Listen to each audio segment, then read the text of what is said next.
Power bill through the roof? At 320 Solar, that power bill will be no more. In fact, about 90% of our customers report lower solar payments than with electricity. That's more power in your pocket. 320 Solar. Power up.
Evolution.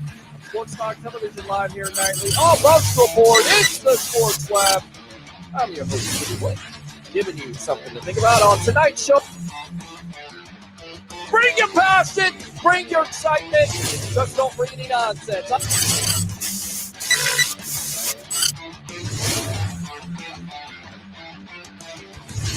Will you shut up and be quiet?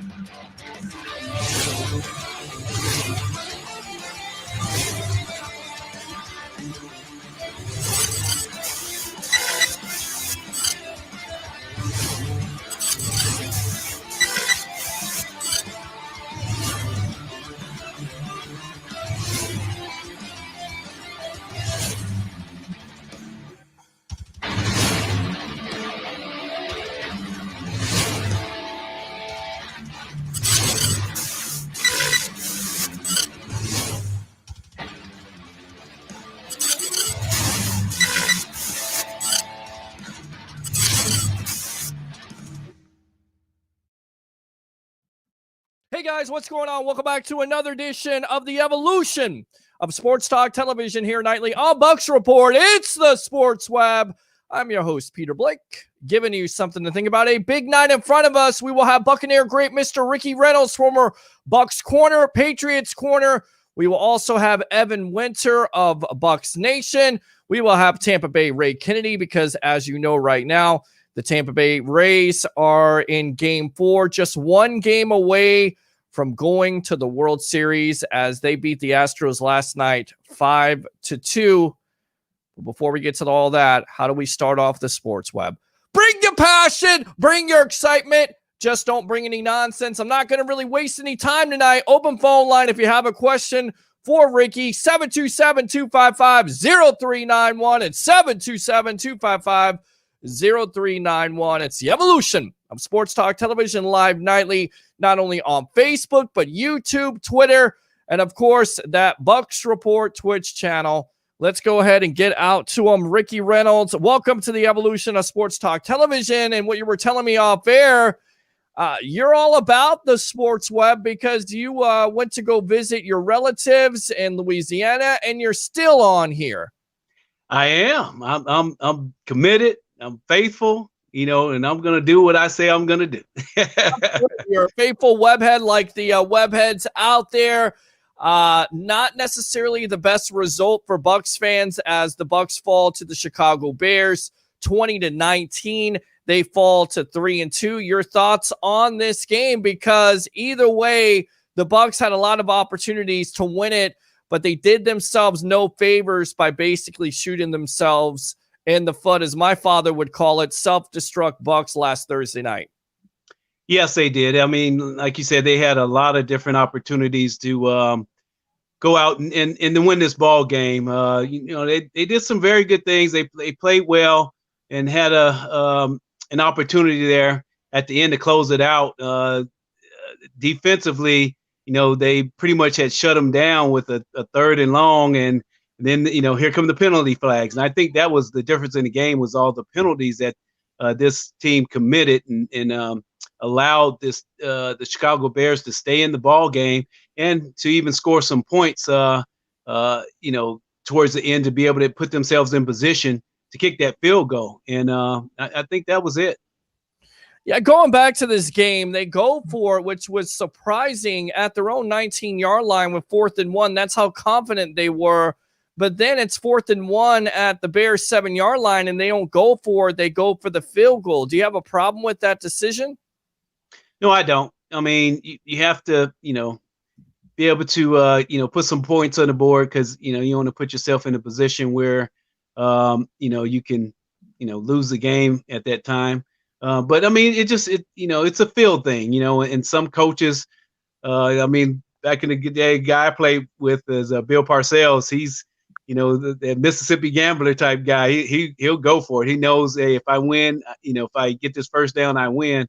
And, some coaches are gutsy like that, and they'll do it, and then other coaches are play it safe, let's kick the field goal and keep on moving. So, it's just, a field thing, and how you think that your team would respond. Are we moving those guys up front? Can we really get this at this moment in time? And I guess he didn't believe in it. Do you think this team should be concerned with how they played against the Bears, because they get out to a 13-0 lead, and then right before halftime, the Bears have this surge. They score 2 touchdowns. Is it the fact of having all those injuries? And I get it. Injuries are part of the NFL, but it is a short week. It usually favors the home team. So do you think this team should be very concerned about how they played against the Bears on Thursday night? No, they shouldn't be concerned. The Bears have a tremendous defense, and I think their defense ended up, raising up and being able to make some plays. And, we put them in position with that fumble there to help score towards the end of the half to take the lead. And that really put a big damper on this game, because you allowed them to get a lot of momentum and some confidence. And so they went in at halftime believing, hey, we're right in it, and we can win this ball game. And so you have to be able to not make those mistakes in those situations, so that when you have a team, kind of you're strangling them, and they're trying to find a way to breathe and to make things happen. You have to be able to just put the hammer on their head and keep them out of the end zone.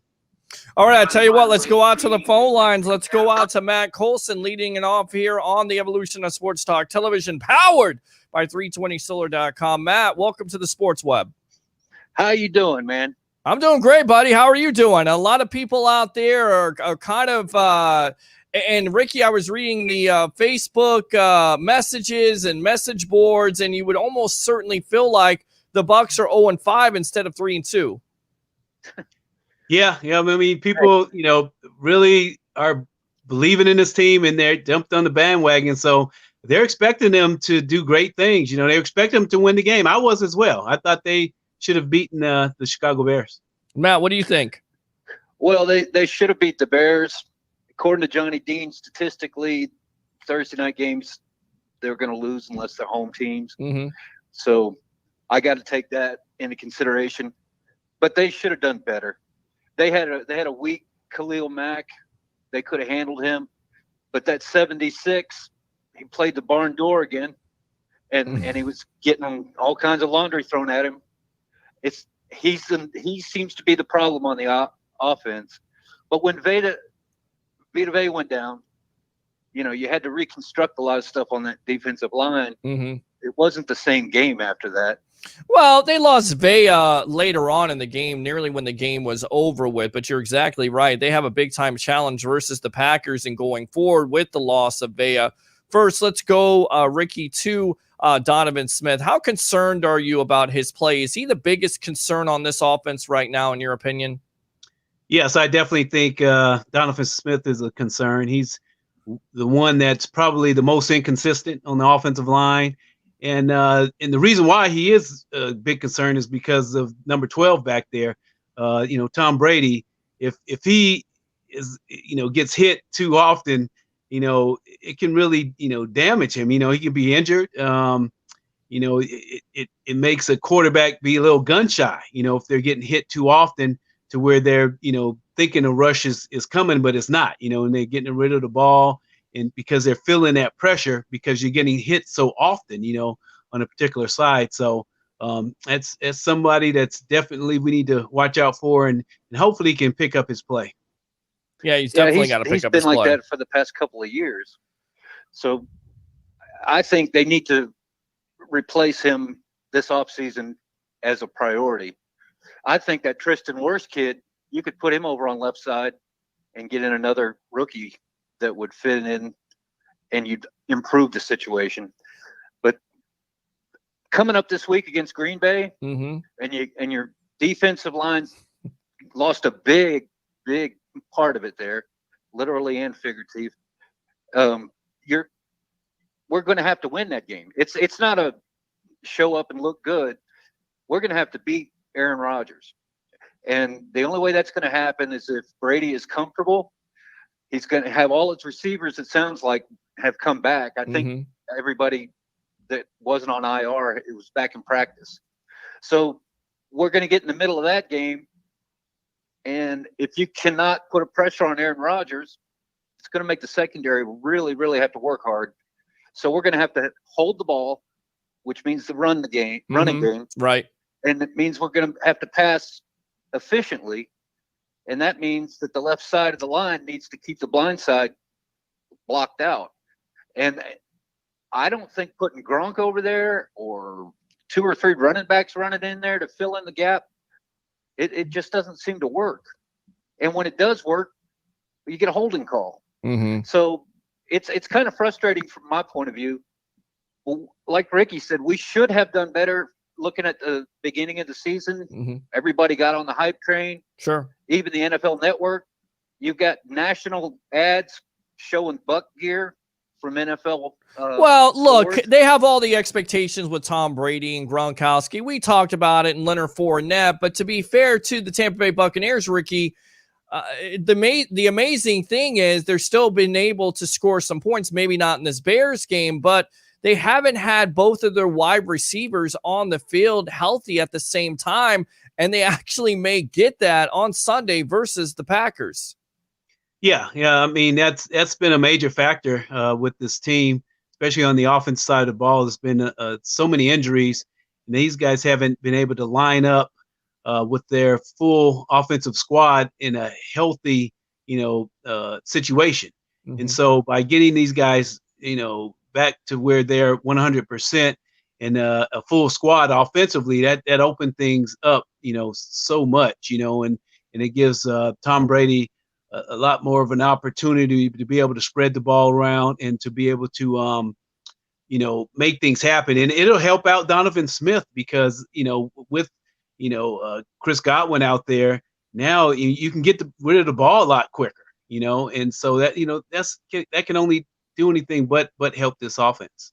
No, absolutely. I agree with that. Commentary and in that game had mentioned that in an interview, Tom Brady said that he'd like to have the same group on the field for 4 or 5 games, and he hadn't had that opportunity yet, which is kind of what Ricky was talking about. Right. Exactly. And exactly. It shows that they're not in rhythm yet. I don't think it's time to put up the flag and say, "Oh my God, we're sinking." Right. I don't believe that, but I would like to see them play the Packers hard, and I'd like to see them win, of course, but make a better impression than what we did the last time we were on national television. We did a Buccaneers thing. We got on national television prime time and didn't show up. Right. And that was the part that bugs me come all the way Well, 1,500 miles away from home. It's disappointing because you're a Thursday night game. Good stuff, Matt. Thanks a lot for calling. Definitely call back here on the Evolution of Sports How Talk about them Television. Brownies, Mr. Blake? Yeah. I knew you were going to talk about the Browns, and they got a big game this week, measuring stick, if you will, much like see the how many Bucs helmets versus stay the on their head. Packers. Well, they got the Steelers, so we'll see what Baker Mayfield can do, but he's played well, and I'm not really surprised. I'll tell you why, because Kevin Stefanski has taken the pressure off of Mayfield by running the ball, depending on that running game in a Kareem Hunt, even with the loss of Nick Chubb. So they've gotten the most out of that, and I think that's the way you're going to go. You go with that, you roll him out, you use pass play action, and I think you can win some games if your defense can hold up. And, of course, the big-time thing, it's with the capital H for everybody in the league, health. You've got to stay healthy. So good stuff, Matt. Appreciate the call, and definitely call back the Evolution, powered by 320solar.com. All right? All right, Peter. You have a good night. All right, Thanks, Matt. Thanks a lot. Yeah, absolutely. And, he's saying it like a lot of Bucs fans are saying it. They have to put together a full game. The first half most likely is a lot better than the second half. In fact, if you like to have a do-over again, you'd rather come out slow and finish strong, much like you did against the Chargers. It was the other way around versus the Bears. So do you think they can finally put it together? I mean, can we stop using the excuse that they missed the 400 reps and they didn't have training camp and preseason? Is this the game, in your opinion, where they can finally put it together? Or once again, could it be a struggle if some of these players are not playing in this game? Well, it definitely should be the game to put it all together. This will be game number 5, and they've had, game number 6 actually, and they've had quite a few reps now, especially with the offense. And so I believe that they are finding their groove and finding their little niche. It's just a matter of going out there and executing. And like you talked about, it's all about finishing. Most games in the National Football League, they're close. They're within a touchdown away, coming down the stretch and when the game is over, and so these guys have to finish strong, and they have to be able to close out games defensively or offensively, be able to come down the field and score that touchdown or kick that field goal in order to win a ball game. And that's what most games come down to. It's about being able to execute in those crucial moments to be able to win. Absolutely. We're on with Buccaneer great Mr. Ricky Reynolds here on the Evolution of Sports Talk Television. It's the Sports Web, powered by 320solar.com. Get on the phone line. Matt did it. You can do it too. 727-255-0391. It's 727-255-0391. Let's go out to the webheads here, read some comments. Hattie says, King, I guess. Matt Colson says, hola. I guess he's speaking Spanish tonight. That's cool. Mike says, Frank says, what's up, guys? Mike says, just tell me Godwin is playing this weekend, this weekend, please. And just to update the injury report, he was a limited participant today and practiced. Levante David was also limited. Carlton Davis did not participate, which we'll see what happens. Khalil Davis, Mike Evans did not participate, but it's expected for him to play. Leonard Fournette was limited. Gronkowski limited. LaShawn McCoy limited. Scotty Miller limited. Jason Pierre-Paul, that may be a maintenance day. Justin Watson, full participant, and Jordan Whitehead limited. Everybody's limited. So we'll see how that goes here. The next couple days will be where you see if they're questionable, if they're full go or what. But we'll definitely see. Go Ray says sitting. Matt says he's been practicing. Chris says sweep. Right. Let's see. No penalties, no turnovers, win every time. Absolutely. Get on the phone line, 727-255-0391. Chris, again, not every time, but it helps. Johnny Dean, Firestone, and Atlanta need to be on the phone right now working on getting Jake Matthews. We'll get back to that in a moment. Week 8 is the midway point. I don't see any way to have games yet. I think he's talking about panic. Look, we talked about this earlier. Peter quote, Ben says, after the Packers, we got 3 primetime games in a row. Now is the time to get over the primetime struggles. And kind of the question here, Ricky, is how much does this defense struggle without a Vita Vea? Well, they can struggle. I would think more so versus the run than the pass, because Vita Vea is a big guy, and he's not a big time pass rusher, although he does get his opportunities to make some plays in the pass area. But he stuffs that run. He stuffs the middle. He's hard to move. I sometimes isolate on him to see what he does, and I mean he just stands up the line up front, and he's a beast in there, and he's been making a lot of plays for us, on stopping the run. And that's why we're tops in the league in that category for defense. And so if teams are able to start running against us, that's a huge disadvantage because now they can kind of control the tempo. They can play action. They can run the ball. And they can do things to really keep our defense off balance. So it's very important that we keep it going, that we get some other guys in there that can help man that position. And keep this defensive running situation to a head where they are now. Going back to this game, why does it seem like every Bucs defense struggles with a wheel route? And you were looking at it on film with Shaq Barrett. It looked like he was in a bad coverage. First and foremost, why do you think Todd Bowles is playing Shaq Barrett in coverage? And how do you stop those wheel routes? Because it seemed like the secondary, namely the safeties and Shaq, really struggled against that, and the Bears found something last Thursday night. Well, number one, Shaq Barrett's a defensive or outside linebacker, so the outside linebackers don't rush, every time. Either one or the other usually is dropping into coverage. So either Jason Pierre-Paul or Shaq, it will be dropping into coverage. If they send everybody at one time, that'll end up being a blitz. So one of the defensive outside linebackers will be dropping into coverage just because that's the way the defense goes, and it keeps the offense off balance because you have no idea which one is coming. And when it happens, those guys have to be able to cover those backs coming out of the backfield. And a lot of times what happens, those players begin to peek, back in the backfield, trying to see what the quarterback is doing and lose what the receiver is doing, and then end up, getting beat on some of those wheel routes because they think it was just running an out pattern. And all of a sudden he turns it up the field and they get, a step or two behind, and then they're in trouble. Let's talk about Carlton Davis because he could have a potentially big-time matchup this week. Davante Adams returned to practice for the Packers. He hasn't played, so he's making his return. He's one of the top wide receivers in the league. Davis had an interception versus the Bears, but also, once again, another pass interference penalty. He's up there with the penalty situation. If you were coaching him or you were giving him advice because you played that corner position, what would you tell him to work on so he's not getting these penalties? Because it seems like every game he's getting a pass interference call, and basically it costs that Bucs defense with the yardage. Well, the main thing I would tell him is you have to be able to cover with your feet and don't use your hands. Players tend to grab and use their hands when they feel desperate or feel like, the player's kind of getting away from them. And instead of using your hands, use your feet, use your body to box the receiver out.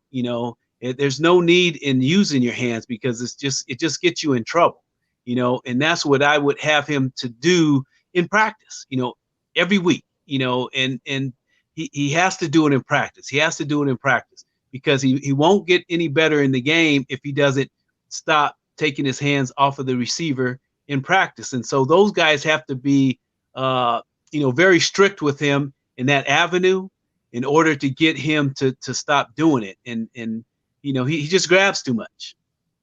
Yeah, just grabs too much, and I think he's over aggressive, like you said. So he's got to cover with his feet. What is your prognosis, Buccaneer great Ricky Reynolds, former defensive back of the Tampa Bay Buccaneers, of this young secondary in the early part of this season? Well, they're doing okay. They're much improved. They're making plays on the ball. The last few games, you're starting to see few more bigger plays here and there. where they're giving up some, but it's going to happen. You're in the National Football League. There's great players on the other side too, so they're going to make some plays from time to time. But I think overall they are playing better, and I think they're getting the job done. Especially if you look at some of the stats and some of the plays that they're giving up. I think they're probably playing better defense than they are giving up plays. But the defensive line has to work well with that as well. They have to have some accountability because they don't want to give a quarterback all day to throw back there. It makes it easy for anybody to complete a pass if a quarterback has too much time. And they got a tough customer this week, as a lot of people would say. He's a bad man. That would be Aaron Rodgers coming to Raymond James Stadium. He hasn't even thrown an interception yet this year. So how do you force him? Besides the obvious pressure, are you blitzing on him to get into his face? Are you taking that chance and leaving your corners out there on an island? How would you attack Rodgers with the Packers? How would you attack him? Well, it's going to be very carefully because you don't want to leave your guys out there on the island, because this guy puts the ball where it needs to be.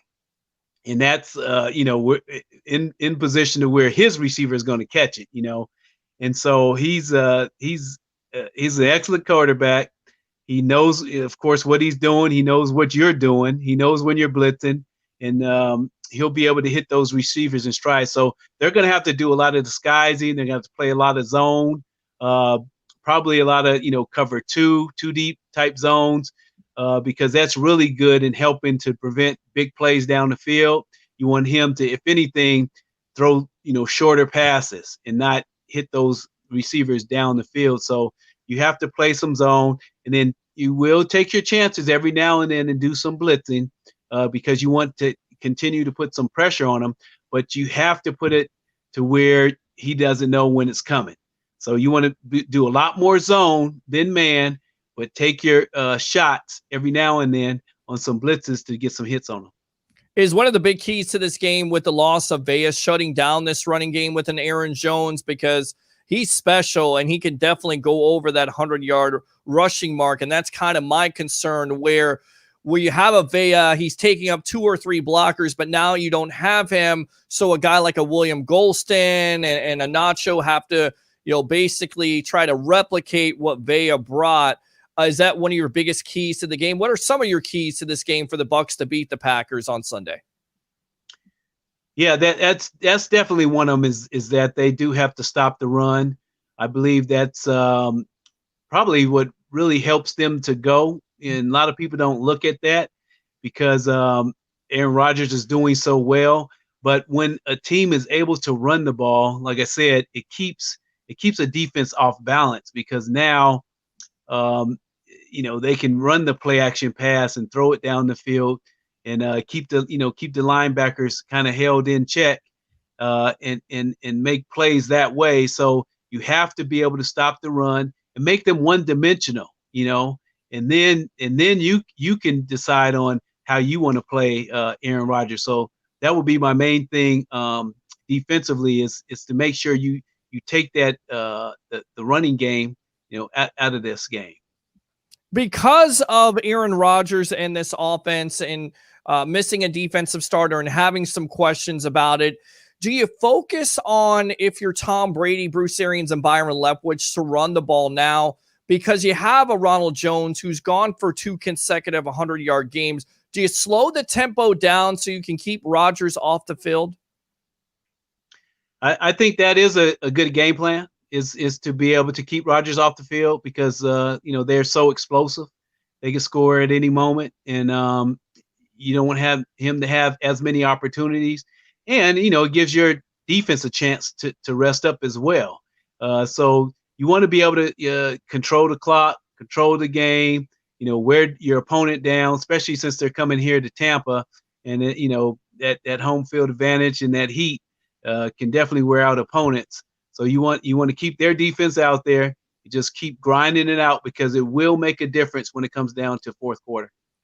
Ricky, we talked about the penalty situation. It was out of control, but I felt like the penalty call by the ref, he needed to go to lens crafters. once he called that penalty versus Shaq. I'll tell you what, let's get back to that. We'll hold Johnny Dean for a moment, and I'll get back to you. The professor, the call against Shaq Barrett, did you see it, and what did you think of it? Do you feel like the ref should have swallowed his whistle? Because the refs did that during the game when Khalil Mack was hitting Brady. Do you feel like that was a 15-yard penalty, that it was warranted? No, I thought that was a bad call. I thought Shaq came up and, he hit him kind of high, but he hit him with his shoulder. I thought it was a clean hit. I thought it wasn't late, but I think they called it because it was a higher hit. He didn't hit him in the head, so I believe it was a bad call. It was something in that situation that shouldn't have been called, and they should allow these guys to play the game on the field and take the refs out of the game. That pretty much turned the tide for them. I mean, it was 3rd and 20 something, and that was a huge play. To be able to give them the first down in that situation, and that just allowed them to have the momentum to continue to go forth and kick that field goal. Yeah, it's 3rd and 17. It extends their drive, and it's a disappointing call because you look earlier on in the game, they could have made the same calls versus Khalil Mack, and they didn't do that. Real quick, and then we'll get out to Johnny Dean. Is there a ref that you absolutely despised calling the game because you knew that he was full of stuff, or he didn't know what he was talking about with some of the calls that he had during some of the games you played? I can't remember, a particular ref's name, but I remember there were certain officials that when they came, in to play or to referee a game, our coaches, we would discuss, who was doing the game, and there were certain ones that had reputations of making a lot of calls, and especially in maybe pass interference and different things like that.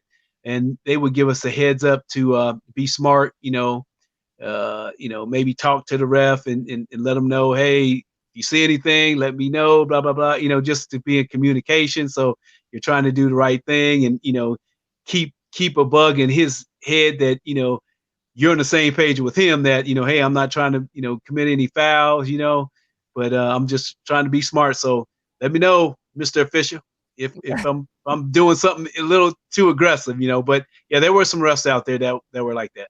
Do you think there's some officials that favor other players? They go about it, and Johnny Dean have to call back. Do you think there's officials out there that favor certain players, and that's why they will make some calls? Can you talk about that a little bit? Well, I mean, every official is human, and so I believe that if there's some favor being had, it's with the quarterbacks. And I think that, because it's a quarterback-driven league, that they will protect, the ones that are probably most valuable. And I hope we get a little favor here in Tampa since we have Tom Brady. Right. But he's won it so often that sometimes people hate on those guys that are champions. But Peyton Manning's a guy that comes to mind that I think probably got a lot of favor back in the day. Some of the other ones as well that they would watch them and not allow them to get hit. To get hit low, get hit high, they'd be quick with that flag. So, yeah, some of those guys do get some favor. Any concern about Tom Brady for getting in the 4th down call? Of course, Coach Arians defended him, saying that he did know or he didn't know, and it's clearly looked like he didn't know that it was 4th down. So, any concern about Brady supposedly having a senior moment there? That's good. I like that senior moment. But I no, there's no concern at all. I bet you it will never happen again. He's a guy that, if he makes a mistake, trust me, it will never happen again. And I do think he just kind of lost count of where he was and what was going on the field. And it's definitely surprising because you always want to be looking at the markers to see what the situation is. We do it defensively, hey, 2nd and 10, look out for this, look out for that. It's 3rd down, let's get off the field, blah, blah, that sort of thing. So communication is something that goes on regularly throughout the team. So I'm surprised that it happened. But I believe that, that's what happened, is that he just lost count of where he was. All right, let's go out to the webheads, and then we'll get your prediction. I hope we make adjustments and play a little more press coverage. Man, Yaj says, hello, Bucs family, bring your passion. Lagan says, horrible call. Agree with that. The Bears hit Brady at least 2 times. Well, after the play was over and below the knees. Agree with you. We got no calls. Just ridiculous. And Benny says, James Wilder for Ring of Honor in 2021. I think we've dealt with Benny before. And it looks like the Astros, I think, just scored a run or hit a home run. So we'll update that when we can. Of course, they're 1 game away from going to the World Series. With all that being said, let me hold off on the phone calls because I want to get a prediction really quick here. Ricky, who wins and why? Bucs? Yes, stand by here. Stand by. I'll tell you what, we'll let you call back. Ricky, the prediction, Bucs versus Packers on Sunday. Who wins and why? Oh, no. Do I have to predict this? And I'll tell you why, because it is a tough game to predict. The Packers are coming in here undefeated. The Bucs are absolutely upset about that loss versus the Bears. And it seems like they're getting back the right players at the right time. So to me, this is kind of easy, right? Or wrong? It's kind of easy. The only thing is the Packers are coming off a bye week. Although the Bucs have had a little longer time to prepare. Typically when teams come off a bye week, they have much more time to prepare as well and to get mentally focused and to play a great game. So that's what kind of scares me a little bit. And I know that the Packers are eventually going to lose. And I would think this would be a game that they would probably lose, but it scares me that they had that open week. And usually a team like the Packers wouldn't lose after a bye week. They would come in here prepared to win. But I'm going with the Bucs. I'm gonna say the Bucs is going to win. I'm sitting here thinking about it while I'm talking, trying to decide who's going to do it. I think the Bucs this time will be able to close the game out late in the fourth quarter.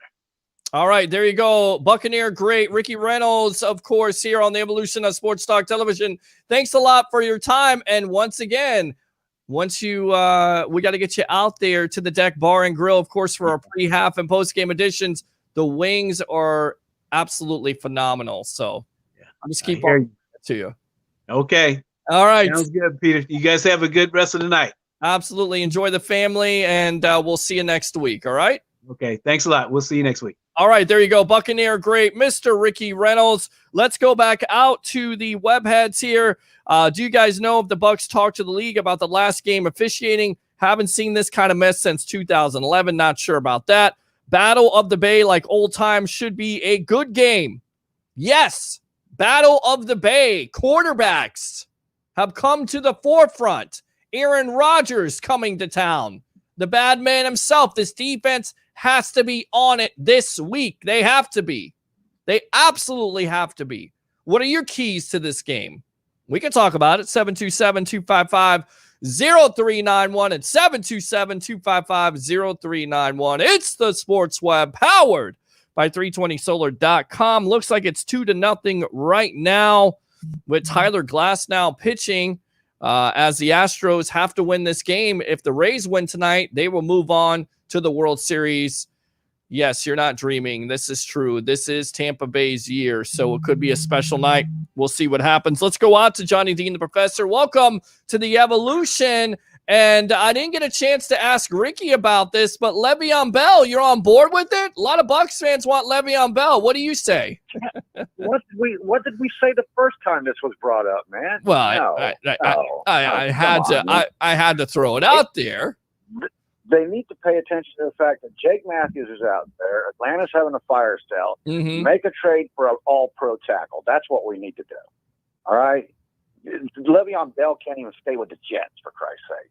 Well, do you think that the Falcons would, trade within the division an offensive tackle like that for nothing? They're talking about getting rid of Matt Bryan, man, if they're going to get rid of Mike Bryan, they're having a fire sale. They're going to start from the ground up. Yeah, I'm just not sure if they're going to get rid of Matthews to the Bucs. I'm not sure they're going to help the Bucs out, especially with Rich McKay being in get rid of charge. anybody they can because they're going to want those draft picks to build that team back up. Yeah, I'm not sure if the Bucs are going to give up those draft picks. I think they're going to roll with Donovan You Smith. wouldn't give up a first-round pick for a proven left tackle? I'm not saying I wouldn't. I just don't see the Bucs doing it.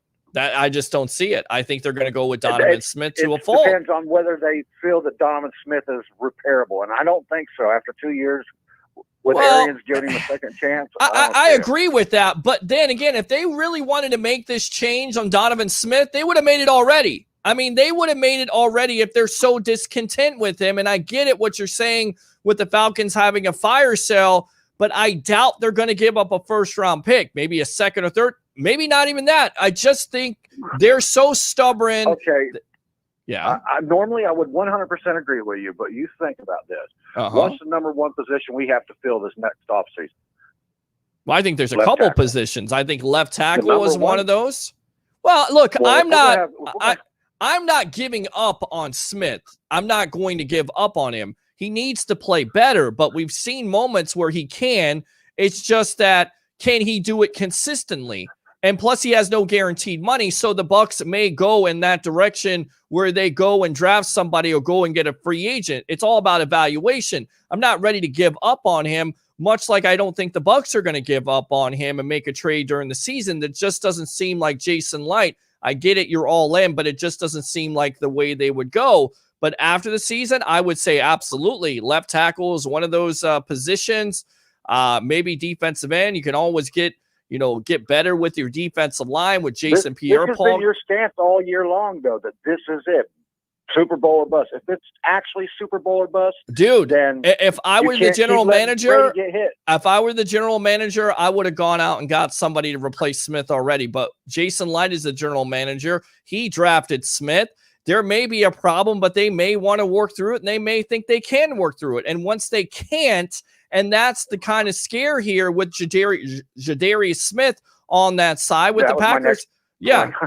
I mean, that's the concern there. You have to protect Brady. You're going to have to protect him every week. We keep on talking about it over and over again, how he's 43 years old. You're going to have to protect him. You're going to have to alleviate those hits.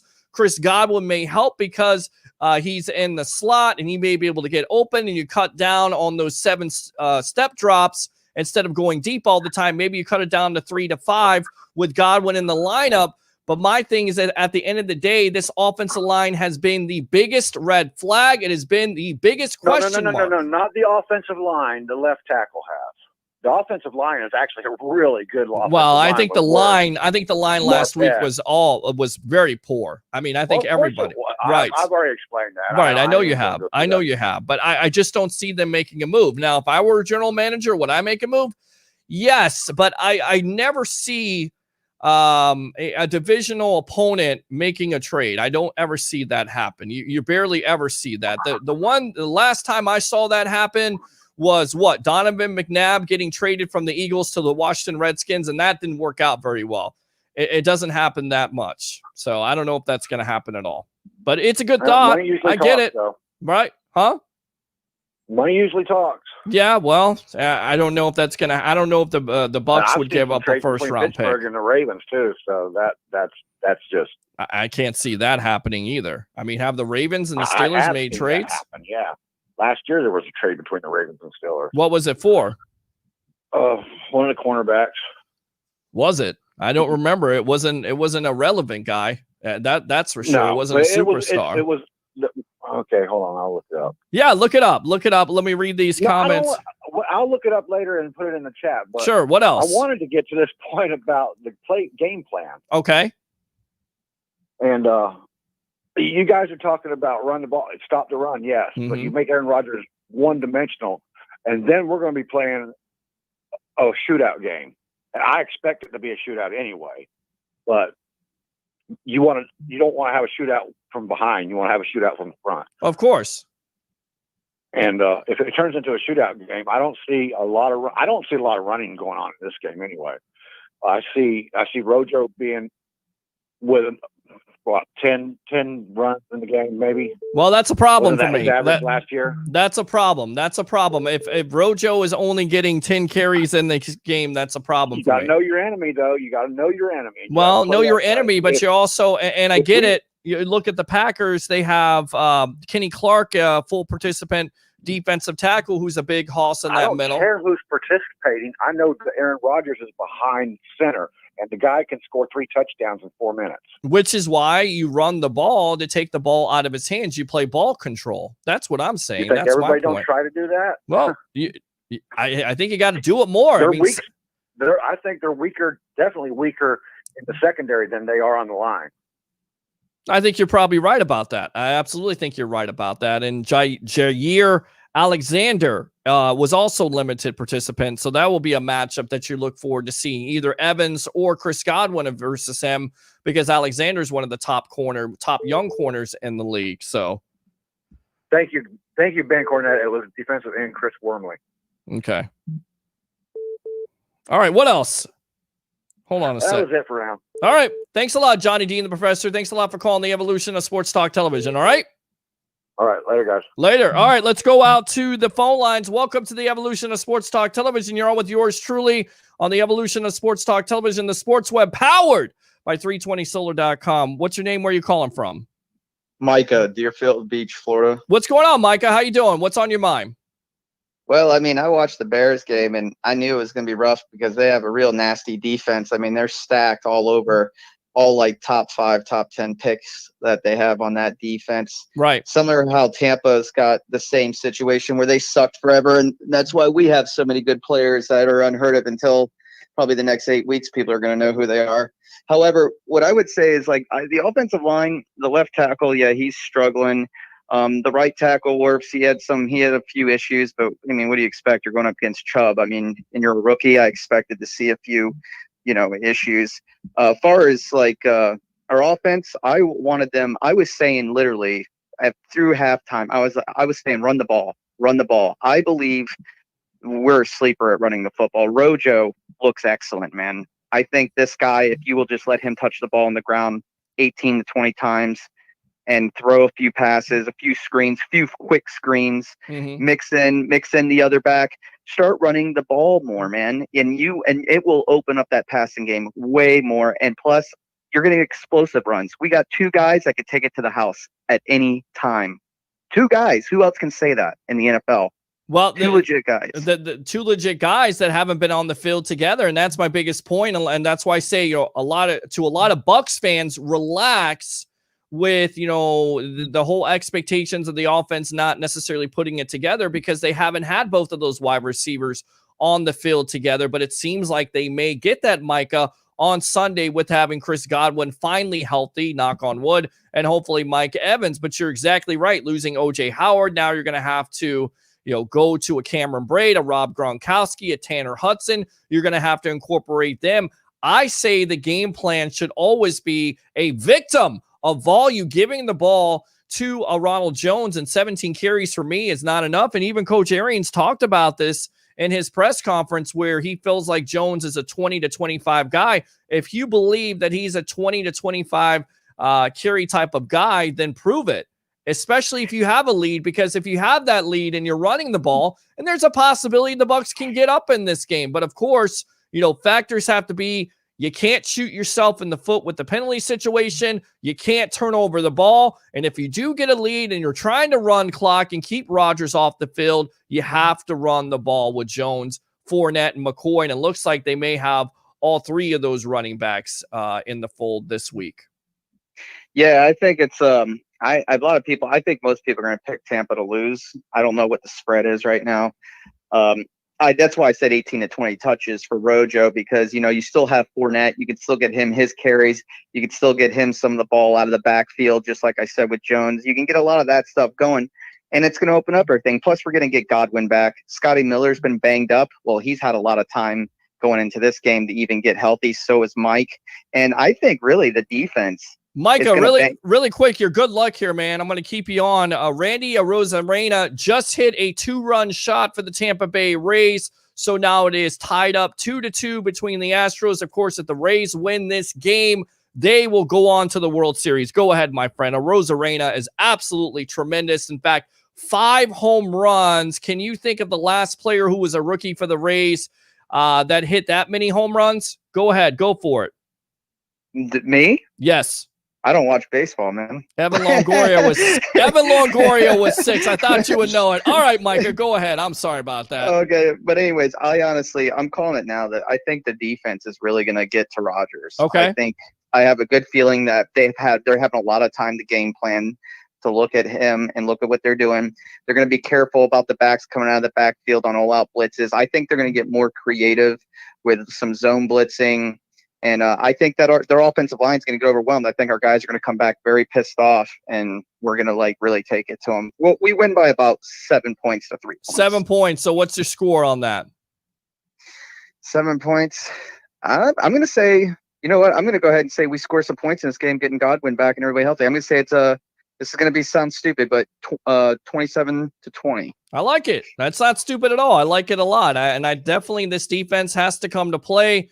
They're going to have to call some turnovers because Rodgers doesn't throw a lot of interceptions. He didn't do it last year. I think he threw only 4 interceptions last year. He's thrown none so far. He's playing at a top level. We all know here, Micah, no matter what quarterback, if you put pressure in his face and you force him to make throws that he doesn't necessarily want to make, then you can get some turnovers, and that's going to be the key. And it's going to be difficult with a Vita Vea. What do you think about Vea being out for the season? What kind of impact do you think it's going to have on this defense? I think Vita Vea should have been all pro and in the Pro Bowl and in the top 100 last year. I was very shocked. I think he's the best 3-4 nose tackle in the NFL. I think Nacho is going to do a good job. And this other guy who they drafted, who's a supreme athlete, I can't remember. Khalil Davis. Yeah. He's 40 time was stupid, but they said he's just so disruptive. Mm-hmm. I think you're rotating him not having all the pressure. But Nacho, the guard for which guard was it? Kappa said that Nacho was awesome in the offseason. He said he thought he was the most improved player. Well, I tell you what, you're going to not only play Nacho, but you're also going to play William Golston, who has that experience to play inside, not only outside, but inside. So that may help them out. But we'll see. We'll see what they can do against Aaron Jones, who's going to be a tough customer himself. And that's the key for me in this game.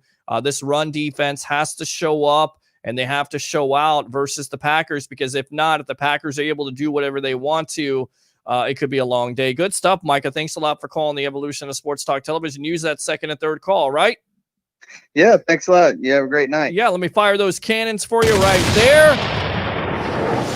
All right, and we will update the score once again. Randy Arozarena, if I'm pronouncing his name correctly, just hit a 2-run bomb. He continues to hit home runs in the postseason. Who is this guy? The Rays got him from the Cardinals, and he's been unbelievable this year. 5 home runs in the postseason.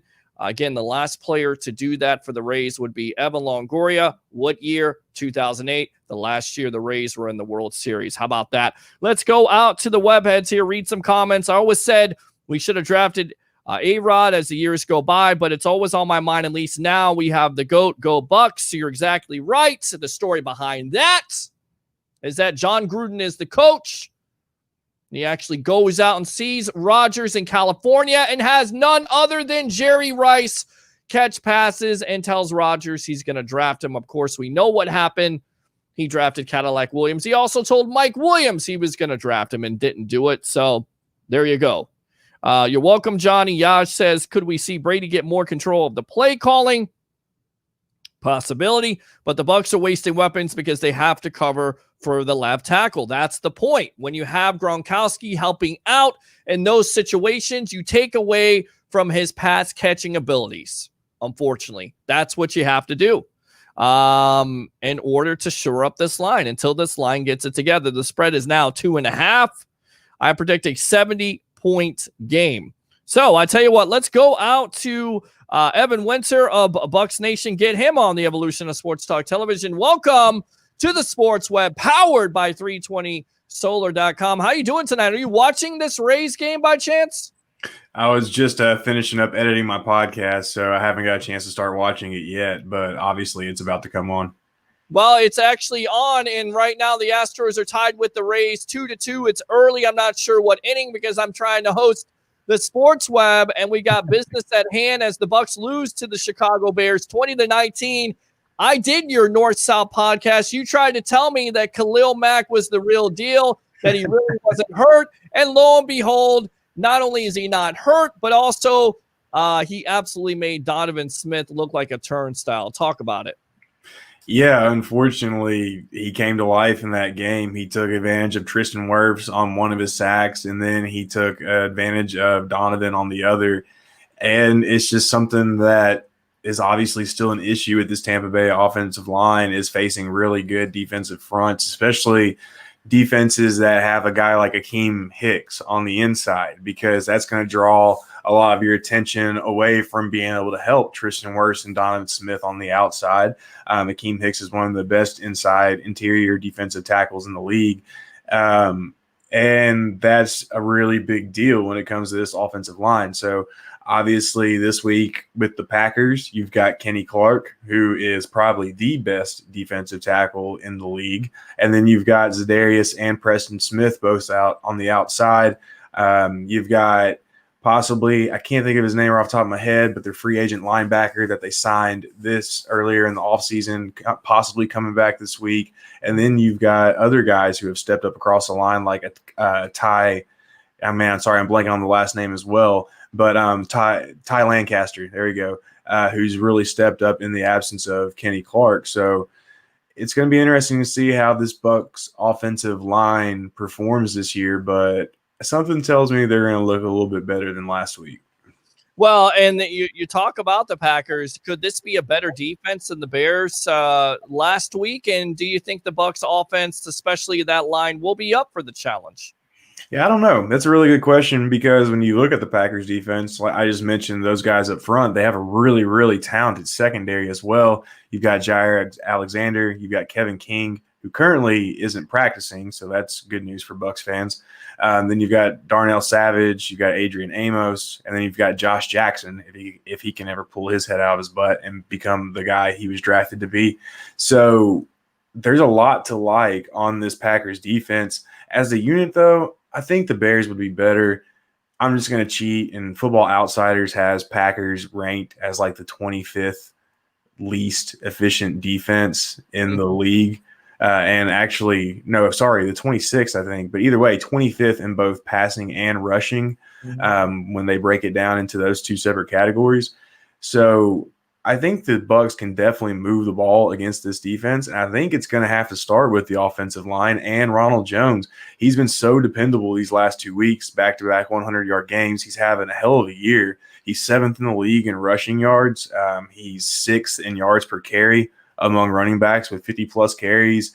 He's breaking tackles like usual. And per Pro Football Reference, he's doing it behind an offensive line that's giving him the 7th fewest yards before contact per attempt in the league. He's averaging just 1.9 yards before contact in the league. So, and he's been able to produce like he's been able to produce. So that just shows you what he's been able to, what he's been able to do. And he's going to have to continue that this week against the Packers for sure, because the Bucs are going to need him. Obviously, the injury report looks encouraging right now, but we won't know until Sunday who's really a full go. But we do know Rojo's a full go, so he's going to have to step up. And I always say he's a victim of volume. Only 17 carries last week. Could you expect that to go up and be a part of the Bucs game plan to keep an Aaron Rodgers off the field? Because look, it's a potent offense. If you could get a lead, if this defense can do what they need to do, you start running the ball. And I could not fathom here, Evan, the second to last drive where this offense only takes 16 seconds off the clock. And basically you give the ball back to the Bears with all their timeouts. I get it. Jones was stopped and the Bears are looking for it. But if you're truly committed to the running game, you have to give it to the victim of volume, right? Exactly. And Bruce Arians said today they expect to give him 20 to 25 carries a game. Maybe he said 20 to 25 touches, but either way, then do it. Make sure he gets those touches, make sure that's the floor. Hell, give him 30 for all I care, because the dude looks like he gets stronger as the game goes on. The offensive line towards the end of the game last week against the Bears was actually getting a pretty decent push. He had a lot of strong runs, especially towards the end of the game. So it can be done. Just keep building, keep being consistent, start getting consistent and stop committing so many damn penalties. If you go back and watch that Bears game, the Bucs really moved the ball pretty well up and down the field, considering it was a short week and with all the injuries. They just kept destroying themselves with penalties time and time again. So to me, if I think the Bears defense is a little bit better than the Packers offense, and I thought the Bucs moved the ball pretty well considering, then like I said, man, they should be able to move the ball this week, but it all starts up front for sure.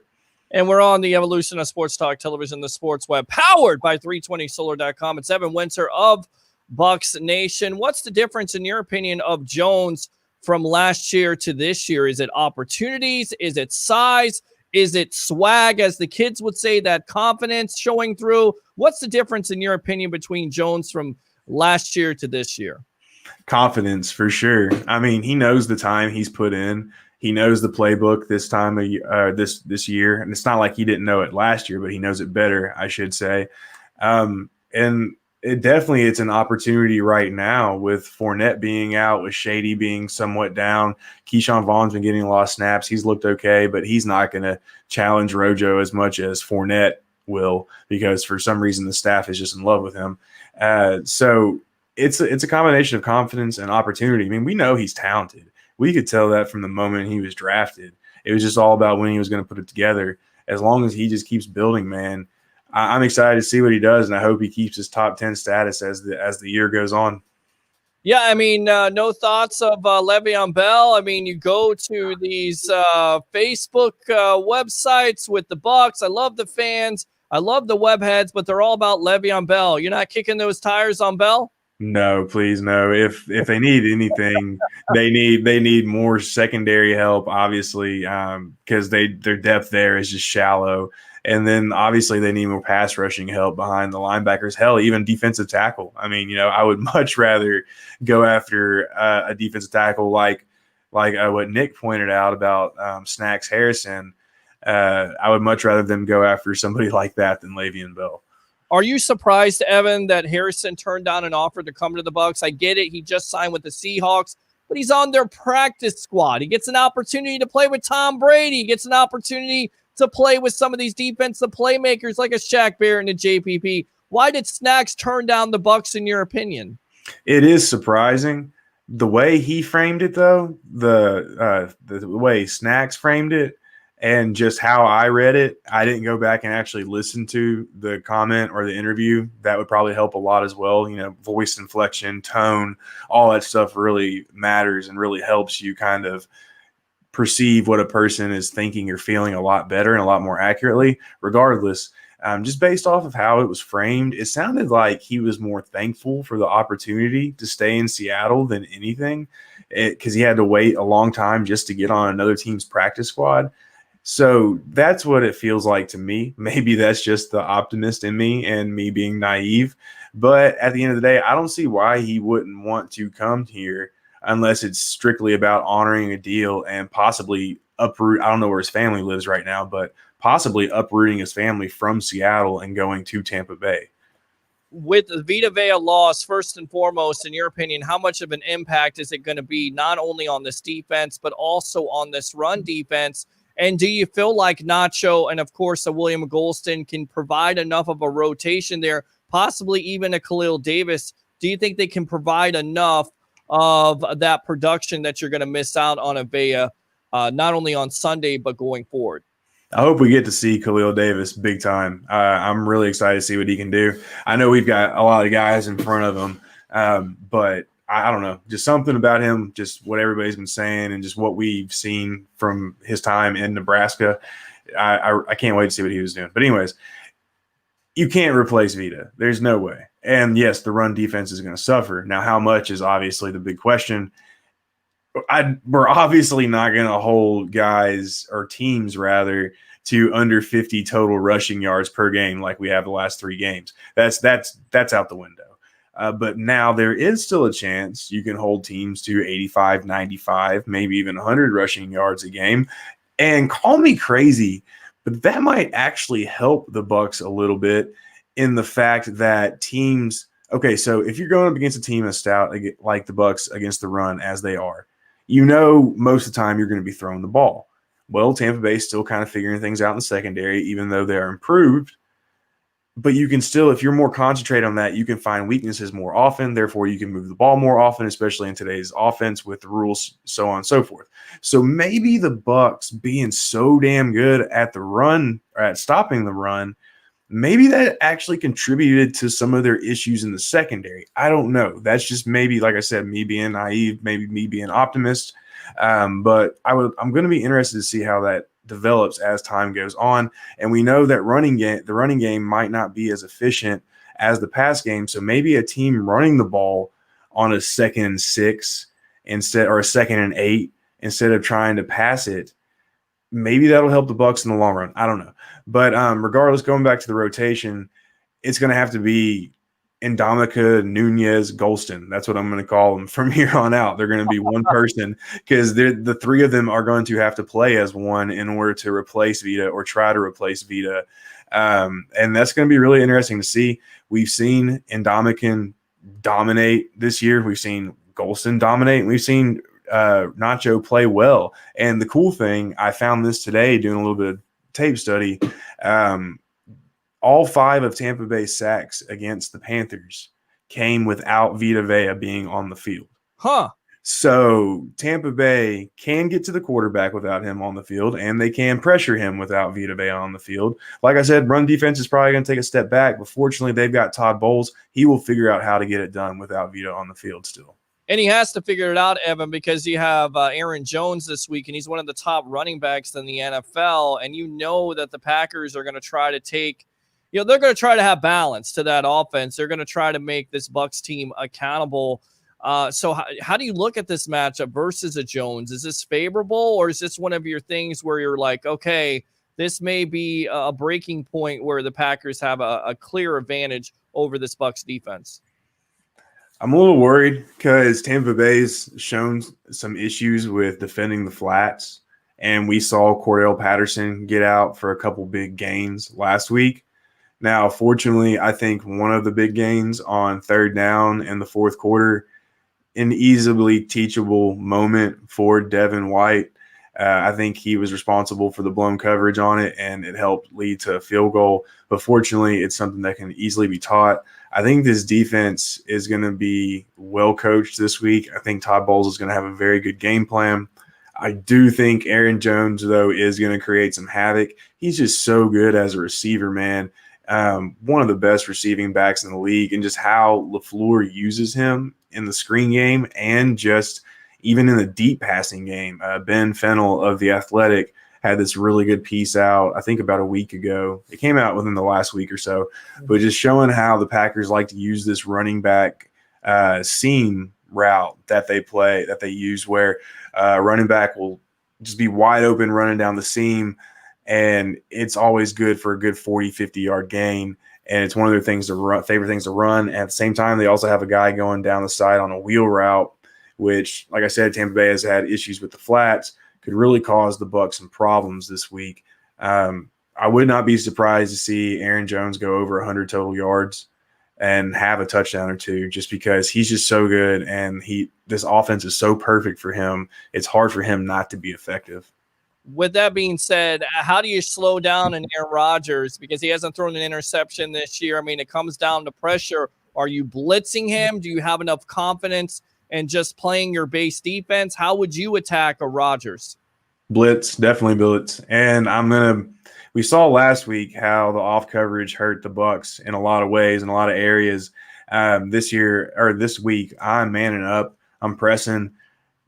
Unless EQ Brown, I'm going to try to say his name, Equanimous, I believe, St. Brown plays this week. Mm-hmm. It gives the Packers a little bit more depth at receiver. It gives them a pretty explosive guy who works really well in this offense. Don't know if he's going to go, but if he doesn't go, obviously Devontae Adams is playing, but I like Carlton matched up on Devontae. Both tall, both physical, both go at it at the point of attack or at the catch point rather. So I'm okay with Carlton on Devontae.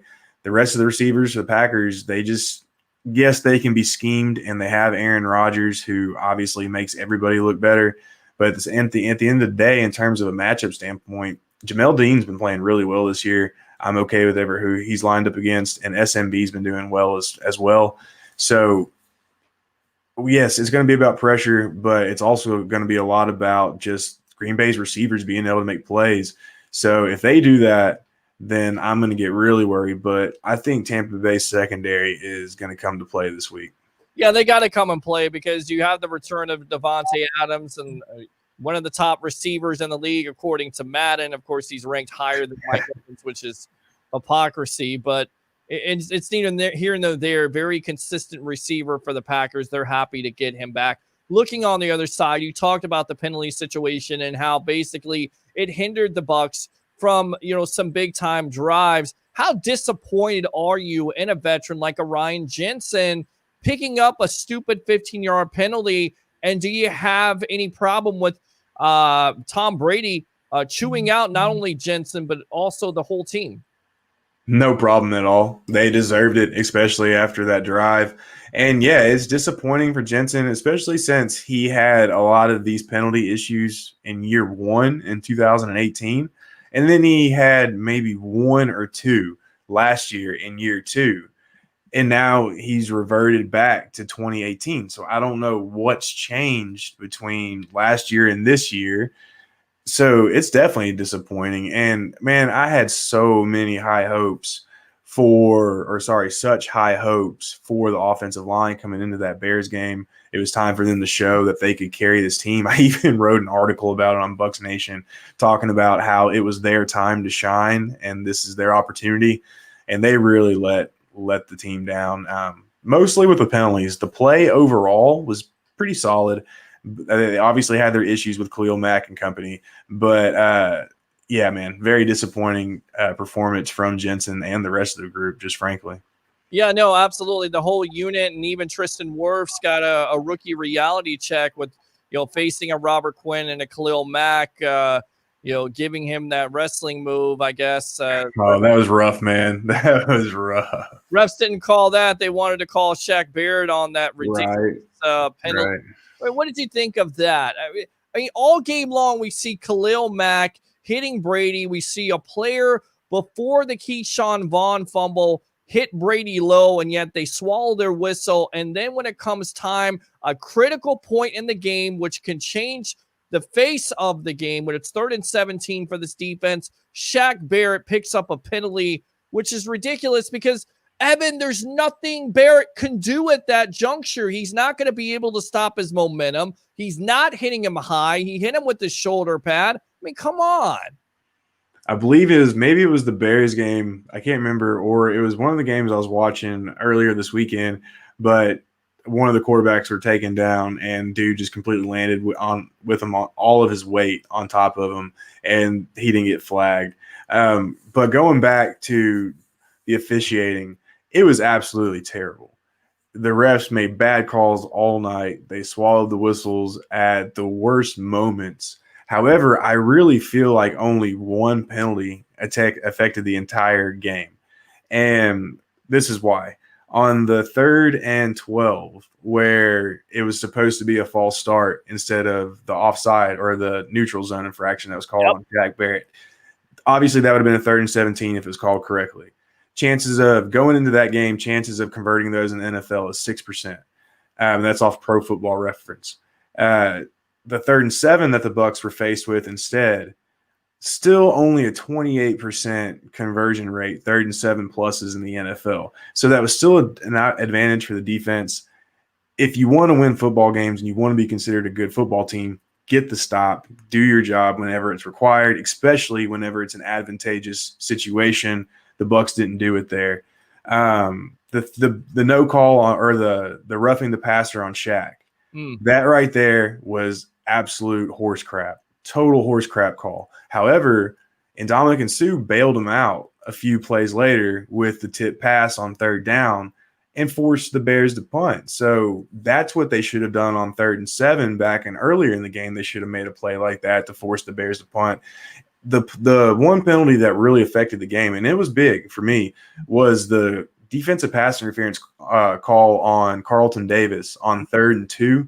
Yeah, that took the Bears into Tampa Bay territory. It was a 19-yard penalty. That, to me, the ball was not going to be caught. It was out of place. Carlton did grab a little bit, but it was an uncatchable ball, and that, to me, really affected the outcome of the game. But regardless, man, the refs were absolutely terrible that night, and unfortunately, we get Jerome Boger coming in on Sunday, who, oh, my God, dude. If anybody follows football, they know how bad he can be at times. And we're on with Evan Winter of Bucs Nation on the Evolution of Sports Talk Television. Guys, don't be shy if you have a question for him. 727-255-0391 and 727-255-0391. Talking about this Packers defense, of course, they get back Kenny Clark, who's, you said, the best defensive tackle in the league. You also have to worry about Preston Smith, Jadarius Smith, who they got a couple years ago in free agency.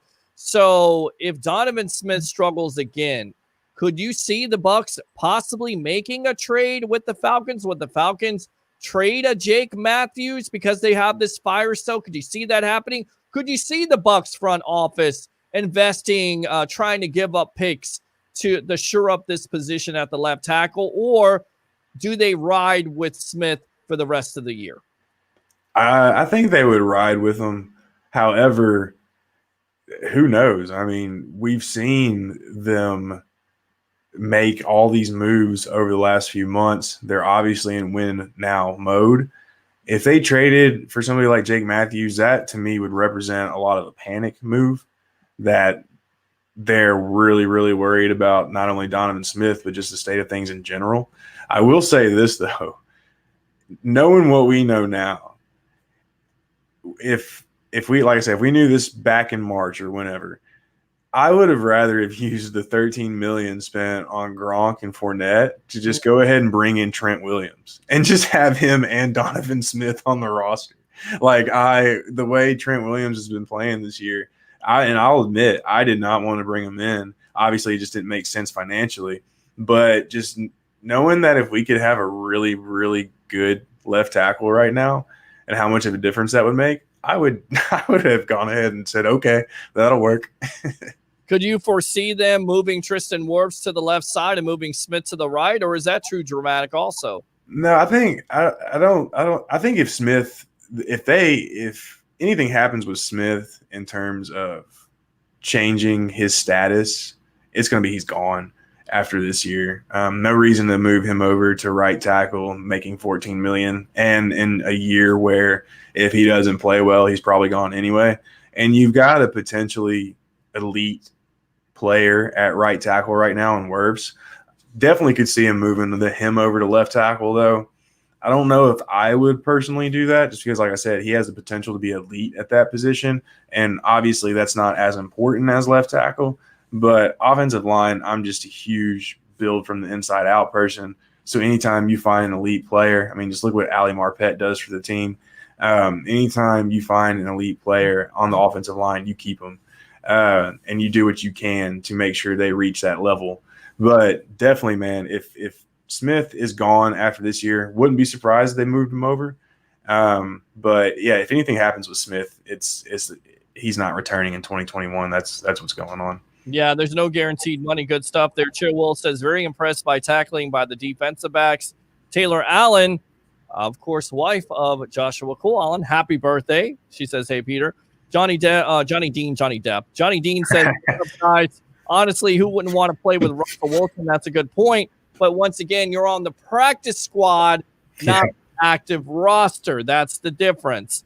That's a good take. Evan says, Andrew Fulbert, the big board out of Canada. We will have Tyler, I guess it's Bradshaw, makes his Sports Web debut. Looking at the stats there, let's be honest, guys. That Jensen flag was ridiculous. He did nothing. Tell me what he did to deserve a personal foul. Did you see it? Did you think he did anything to deserve that penalty?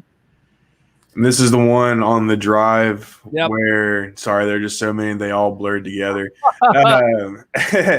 Uh, yeah, I mean, at the end of the day, you can't be doing stuff like that. And he's a marked player. He's a marked guy. And Bruce Arians was actually asked about that today during the post practice press conference about if refs really keep that stuff in mind. And he said yes. And he said a lot of times it takes 1 to 2 years before that stuff is shed, before that label gets shed. And like I said, just 2 years ago, Jensen had a career high in penalties and was having all kinds of issues like this. So at the end of the day, you got to know your reputation. You got to know where you are. You got to know where you are in the game too. At this point, so many penalties have already been called. The refs are definitely looking for it. So the refs are going to send a message. Would I have called it? Maybe not. But at the end of the day, I can see why it was called. Yes. Absolutely. And it's Tyler Brayshaw, I guguess. So it's without the D. All right. So there you go. Yeah, man, but nobody can survive 7 to 8 bad calls, no calls, nobody. Well, don't do them. Just don't get the calls. Good, great teams get over 2 to 3 bad calls. More than that, and it's just impossible. Lagan says, what can we give to get a left tackle? I mean, if they're considering making a trade for left tackle, because I don't see that happening. I mean, if the Bucs are going to do it, they would have to at least give up a first or second round pick, right? Yeah, I mean, and plus the market for left tackles, Donovan Smith, I mean, is a perfect example. He makes a lot of money, and yet let's say it, at this point, he's average at best. That's his ceiling right now. The left tackles are getting paid a lot of money for not really doing as much as they've been known to do. So the market's very, very slim. Whoever you bring in, if it's a serviceable player, if it's a player that's going to elevate the offensive line, you're going to pay a lot for them. So it's just all about really what you're willing to invest at the end of the day. And looking at this roster going into next year, who you're going to have to pay, who you want to keep, so on and so forth, you're going to need as much draft capital as you can because you're going to need cheap players who are solid and serviceable, just like I mentioned. Yeah, I saw somewhere this week a competitor was writing about Dak Prescott, and I feel like, first, it's a horrific injury, first and foremost, and the Cowboys most likely are going to franchise him. Second, you have Tom Brady under contract for another year, so it's not like he's going to retire. I guess he could, but you have to worry about cap. So I don't see that situation happening. I don't know why some people put that stuff out there, but just saying with the Dak Prescott stuff, Wirfs has been incredible, way better than what I expected at this point without an offseason. We asked that question already, and we love Peter H. There you go. Yeah.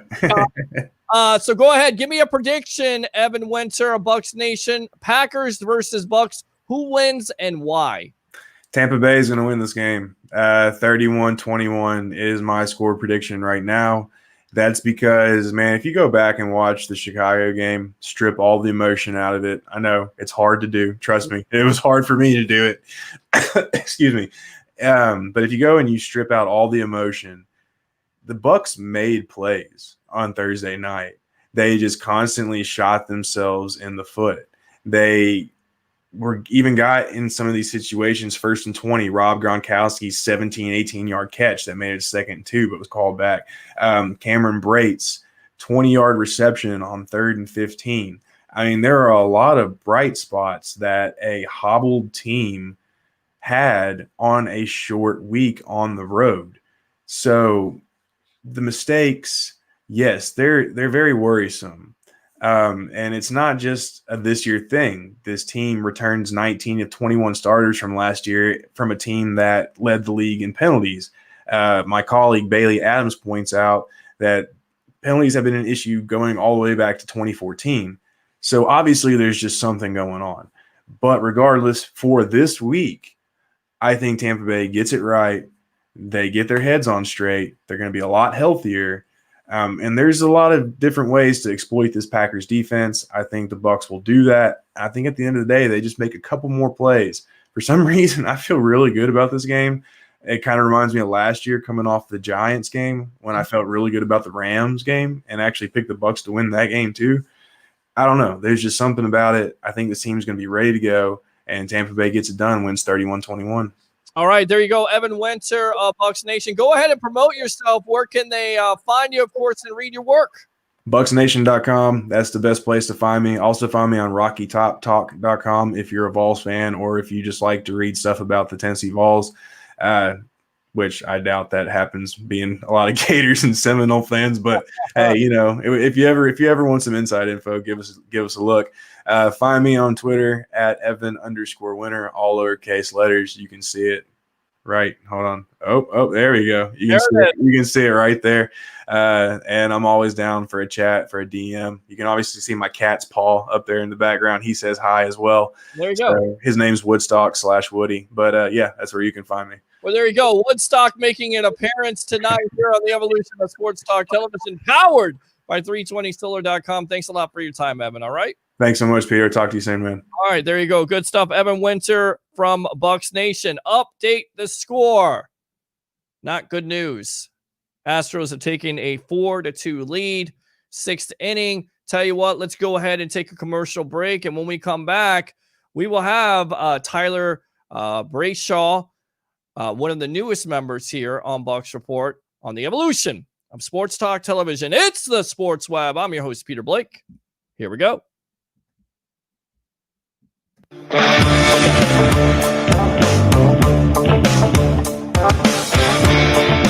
Going solar with 320 may cost you nothing down. But the work we do is not a $0 job.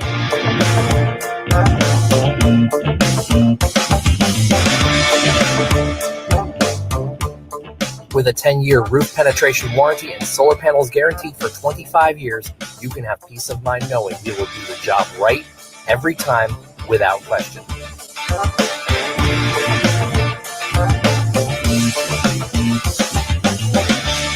320 Solar. Power up.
To the Evolution of Sports Talk Television. It's the Sports Web, and of course, you will be able to join us because we will have your watch parties getting you ready for Bucs versus the Packers at the Deck Bar and Grill in Isla del Sol. Your pre, half, and post-game editions update the game right now. 2 men on, but it looks like Randy Arozarena just struck out. So 2 men on for the Rays as they try to get back into this game, of course, losing to the Astros 4-2. So let's go out, and I want to make sure I get this guy's name right because I probably mispronounced it 30 times. Tyler Brayshaw, correct? Brashaw. I appreciate you having me, Peter. Brashaw, yeah, absolutely. And tell everybody about us. Tell everybody about you here on the Evolution of Sports Talk Television, the Sports Web. Absolutely. So, I posted my first video a couple weeks or just last week after the game. Big Bucs fan out of Illinois, and I got quite a few likes on my video, and I got the invite from Keith to join the podcast. So I appreciate you guys having me, and I look forward to doing it. Well, we don't call this necessarily a podcast. We call this the Evolution The evolution. Let's do it. Is it a TV show? Is it a radio show? It's both. Join the 66,000 following we have here on Facebook, of course, live on Facebook, YouTube, Twitter, and that Bucs Report Twitch channel, which seems like it has one viewer a night. We need to improve on that. But give me your thoughts on this Bucs team. Of course, as I always ask every guest that comes on the Sports Web the first time, did you ever think in a million years that Tom Brady was going to be the starting quarterback of the Tampa Bay Buccaneers this year? Absolutely not. Honestly, I don't think anybody saw this coming. You always thought that you'd see Tom Brady retire a Patriot, and for the longest time, I thought Jameis Winston was our guy. We had our doubts. After a few years, he's still making some of the mistakes he was making, but never in a million years did you expect to see Tom Brady leading this team. My thoughts on this team, I'm still undecided on what kind of football team we are. I don't know where we're at yet. We've beat 3 teams that we should have beat. And we've lost to 2 teams that you feel like you could see in a postseason run. So I think this week's a good test for us. It's going to show what kind of football team we are and where we stand right now. Obviously, we're banged up, and we're only going to get better as the season goes along, as if we can keep guys healthy, right? That's a huge thing. But as of right now, I think we're still trying to find our identity, really. I think we know where we can go, what our potential is, but I think this week tells us a lot, and it's a big matchup, and I'm really excited to see it. How do you view this matchup? Of course, you have Aaron Rodgers coming to town. He hasn't thrown an interception yet. He's one of the top quarterbacks, not only this year, but, possible Hall of Famer. I mean, how do you look at this matchup? Defense definitely has a challenge this week versus Mr. Rodgers in the Packers. Absolutely. And, our secondary has been great all year. So, you expect big things. I guess what you really want to try to do to Aaron is what we're going to have to do. We're going to have to mix up the defense a little bit. We're going to have to try to surprise him as much as we can. He almost knows what you're doing before you know what you're doing. So you got to surprise him with different looks, bring different things out of different looks that, might throw him off. It's hard to do. It's hard to trick a guy like that, I guess you could say. But really, it's just a matter of slowing him down. You're not going to stop him. He's going to get his. It's really, can you keep him to, instead of giving up 320 with 2 touchdowns, maybe you can keep him to 220 with 1 touchdown. And then they got the guy in the backfield, Aaron Jones. He's a tough matchup for anybody as well. So Levante, Devin, they're going to be a big factor in this game, stopping that run with Vita out. So it's a tough matchup, but I think it's a very winnable game. It just depends. To me, the biggest part of the game is going to come down to obviously slowing Aaron Rodgers down, but our run game, keeping Rojo hopefully on the field as long as possible and keeping Aaron off the field as long as possible, and then getting rid of some of these mistakes, these penalties, giving Aaron extra chances is just something you cannot do. Yeah, and I call Ronald Jones the victim of volume because he didn't get the volume. He still is not getting that volume, and I feel like this could be the week where he gets more than 17 carries simply because not only is he the hot running back right now in the clubhouse, if you will, but also it keeps Aaron Rodgers off the field. Is that how you see this matchup working out for the Bucs? Absolutely. This game's going to be a battle of time of possession, I believe. Both quarterbacks, Hall of Fame quarterbacks, both guys know exactly what they're trying to do out there. Both can read a defense as well as anybody in the league. So the guy that has that ball the longest is who you feel like is going to have the best chance to come out on top. So, if we can get Rojo, like you said, a good amount of touches and get him over that 100-yard mark again, and just control that clock and keep Aaron off the field, I feel like we have a really good chance.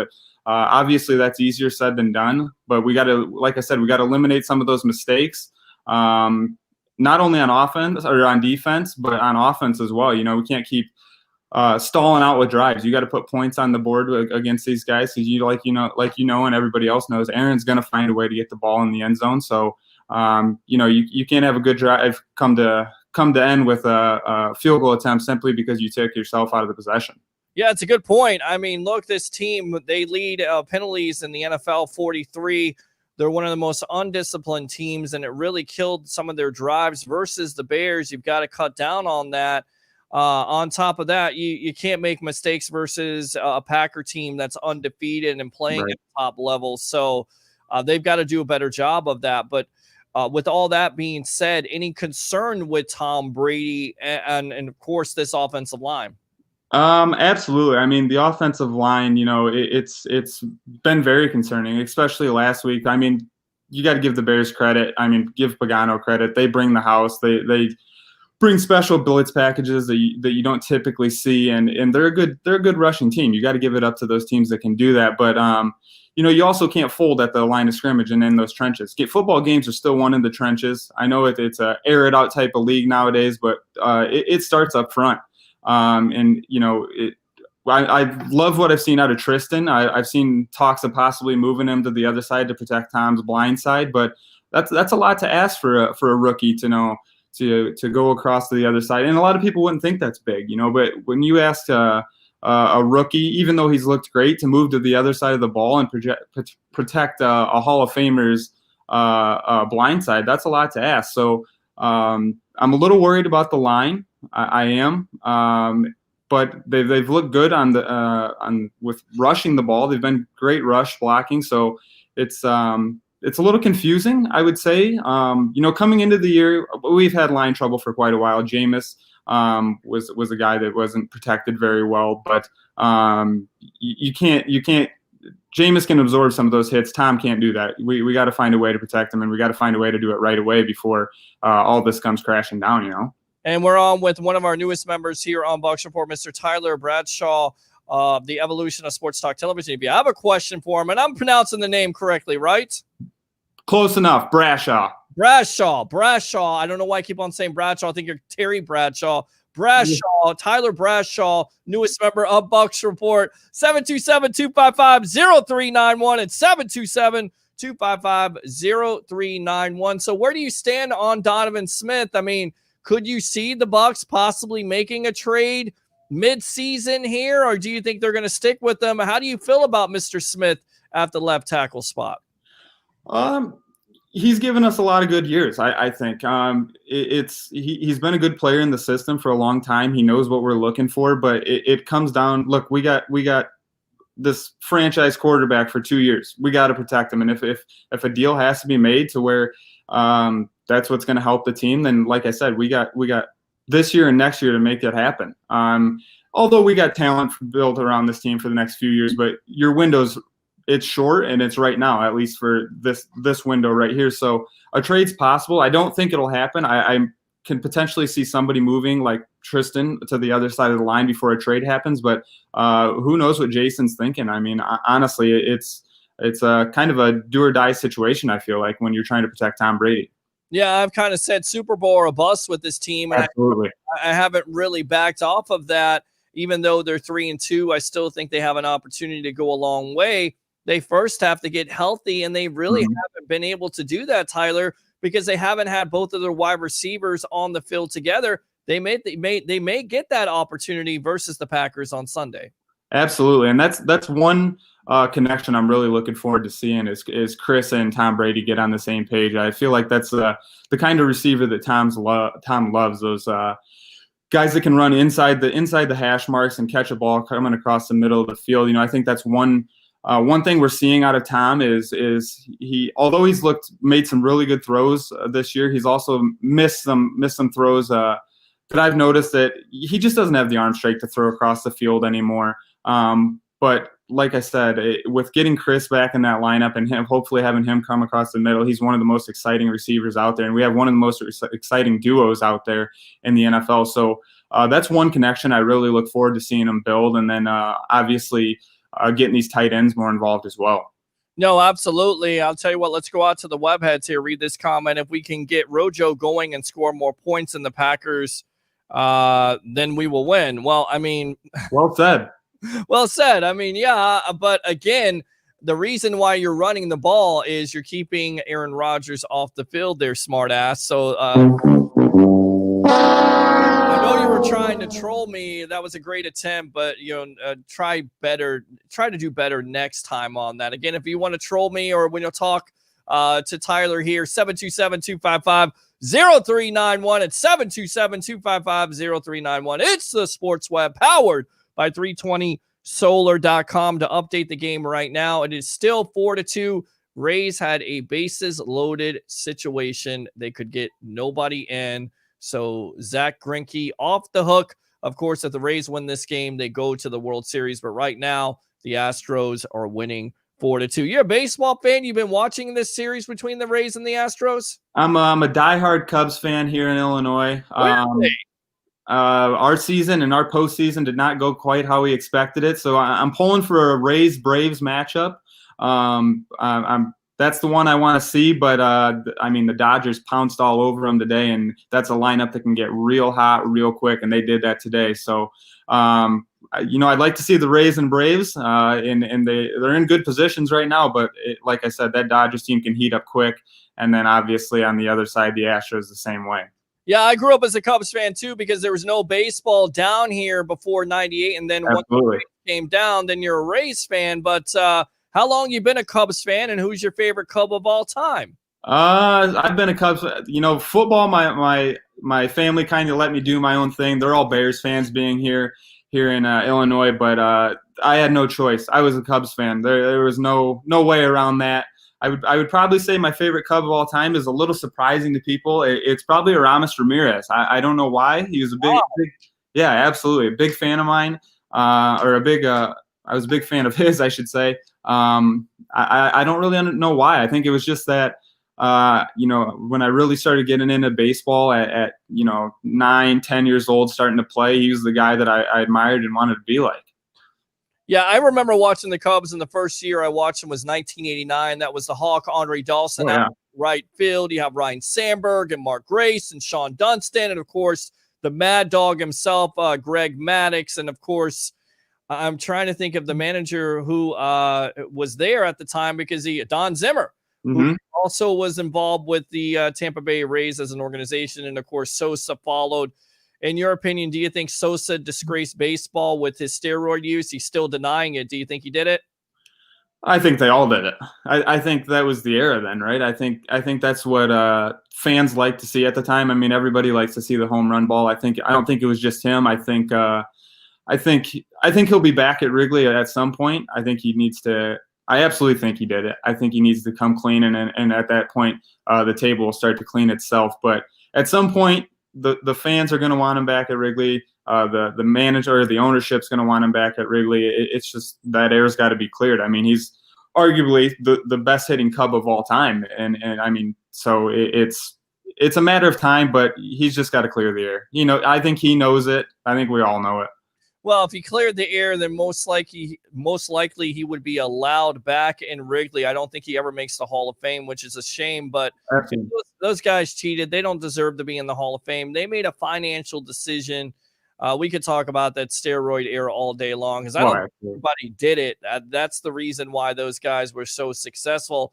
And look, I don't have a problem with somebody doing it 1 year, but when you have the all-time home run leader doing it over and over again, when you get older, you're not supposed to be doing what you're doing. So I don't believe any of those guys really belong in the Hall of Fame because the problem is with them doing it, you implicate the guys who didn't do it, which is a shame. So you keep everybody out, which really stinks. And we're on with Tyler. Pronounce your name again. Brashaw here, newest on Bucs Report. It's the Sports Web. I'm your host, Peter Blake, giving you something to think about. Let's talk about the Bucs once again as they face the Green Bay Packers, trying to beat them at home. I mean, what do you see this team record-wise this year? What was your prediction, and has that prediction changed since you've watched this team? Coming into the year, I was thinking 11-5, 12-4, somewhere in there. I think it's still going to be right there because I think they're only going to get better. I really expected to be 4-1 after this week, last week. I expected to beat that Bears team coming into the season. And especially once that game kicked off, the Bears came out, as flat as you possibly could. So I really thought we'd jump all over them right from the beginning, and it looked like we were going to do that. But it just kind of slipped away from us. And coming into week one, I didn't really feel good about week one. I didn't at all. with a short training camp, no preseason games, so many pieces to plug in that hadn't been in there before. As good as Tom Brady is, he's coming into a new system. He's although, you know, Bruce is the guy that can get him hitting the ground running as well as anybody else. You're still plugging in a quarterback to a new system and going into New Orleans where you have a guy like Drew Brees that's been in the system for countless years. So I didn't feel good coming into week one. I kind of expected to start 0-1, but I expected to be 4-1 as well. But as for the record to end the year, I still see him sitting somewhere probably around 11-5, and you know, obviously that's going to be good enough to get us into the postseason. So, and then from there, at that point, I think we'll really be firing on all cylinders, and at that point, anything can happen. And hopefully, we got a home game to play in February. No, absolutely, I agree with that. And you have the Chicago Bears. You said your family was a Bears fan. Did they believe in this team, even though they're 4-1 and they look like they have a lead defense? You have Nick Foles starting there. Do they believe in this team, and do you believe in the Chicago Bears? Man, it's hard to believe in a team that doesn't know who their starting quarterback is. You know, it's I mean, that's the engine that makes it go right there. I mean, and for the rest of my family, I have one family. I remember my grandpa. He's seen so many bad years that the Bears could be 13-3 at the end of the year, and he's a seller all day long. But the rest of my family, they're buying in. They believe it. But for myself, it's tough to get on that bandwagon. As much as, you know, I'm a Bucs fan through and through. I'd like to see the Bears do well if the Bucs can't play well. But it's just hard to see a team like that has so many questions at the quarterback position come through at the end of the year. Yeah, what's your biggest surprise with the Bucs in 2020 early, and what's your biggest disappointment? Biggest disappointment so far is got to be the offensive line. You know, although they haven't been outstanding, I feel like Jameis was always under pressure as well. You felt like when Tom Brady came in that it was going to be a different mentality. It's still the same guys up front, but a different mentality. When you're blocking and trying to keep a guy held up like Tom Brady, you think it'd give you a little bit more of an edge to do what you got to do to keep him on his feet. And I haven't seen that yet. And then the penalties as well. Like you said, we've been an undisciplined team for countless years now, and that's ultimately what I feel like lost us last week. Is drive stalling out with those penalties, and then as well as the defensive side. And I thought a few of those calls could have went a different way or shouldn't have been made in the first place. So to me, that was a poorly officiated game. And not just on one side of the ball, it was on both sides of the ball for both teams. So it went both ways. And then the thing I'm happiest about for this team is that we still haven't had plugged in all of our pieces. We've looked good on offense for the most part. We've had some downfalls, but we haven't plugged in all of our pieces. So the sky's the limit. I'm excited to get Chris back.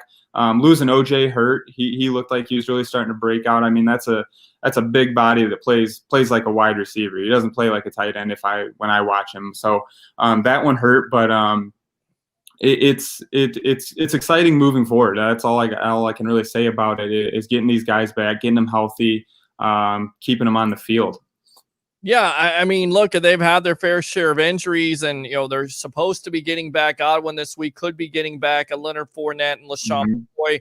What do you think about this running back situation? We talked about Ronald Jones. Do you think that if both of these running backs stay injured, that the Bucs should kick those tires on a Le'Veon Bell, or you pass? I'm a passer on Le'Veon. Although he's 28 and he doesn't have mileage that the typical 28-year-old running back has. He's essentially, because Adam Gase doesn't really use him in the offense very much. He's essentially been off 3 years now. So he doesn't have a lot of mileage. But I think we got a ton of depth at the running back position. But I'd like to see Rojo's hands get better for one. That's one thing that Tom loves to hit running backs out in the flats, cutting across the middle. So Rojo's hands, you know, they have to get better, and that'll be another huge weapon that we can have as well. Fournette has decent hands, so if we can get him healthy, he'll be all right. Much better running the ball than catching the ball. But and then you lose McCoy, who has really good hands. but he just can't seem to stay healthy as well. So we got a ton of depth, but kicking the tires on Le'Veon is not something I see him doing, and I just don't see the cap space for it anyway. Yeah, that's it. I mean, everybody's like, well, let's go get this player. Let's go get this player. But the problem is you have a salary cap. You have a lot of money invested in the players already on this team. So you're going to be limited in what you can do there. Plus, on top of it, you're exactly right. Le'Veon wanted to work out of the Steelers organization. He went to the Jets for the money. He has not been productive. So I wouldn't put him in that locker room. But I don't think it's going to happen. I think the Bucs are very happy with what they have in that running back room. And I also think they're happy with Keyshawn Vaughn and the limited opportunities besides the fumble last week. How do you feel about Vaughn on this team?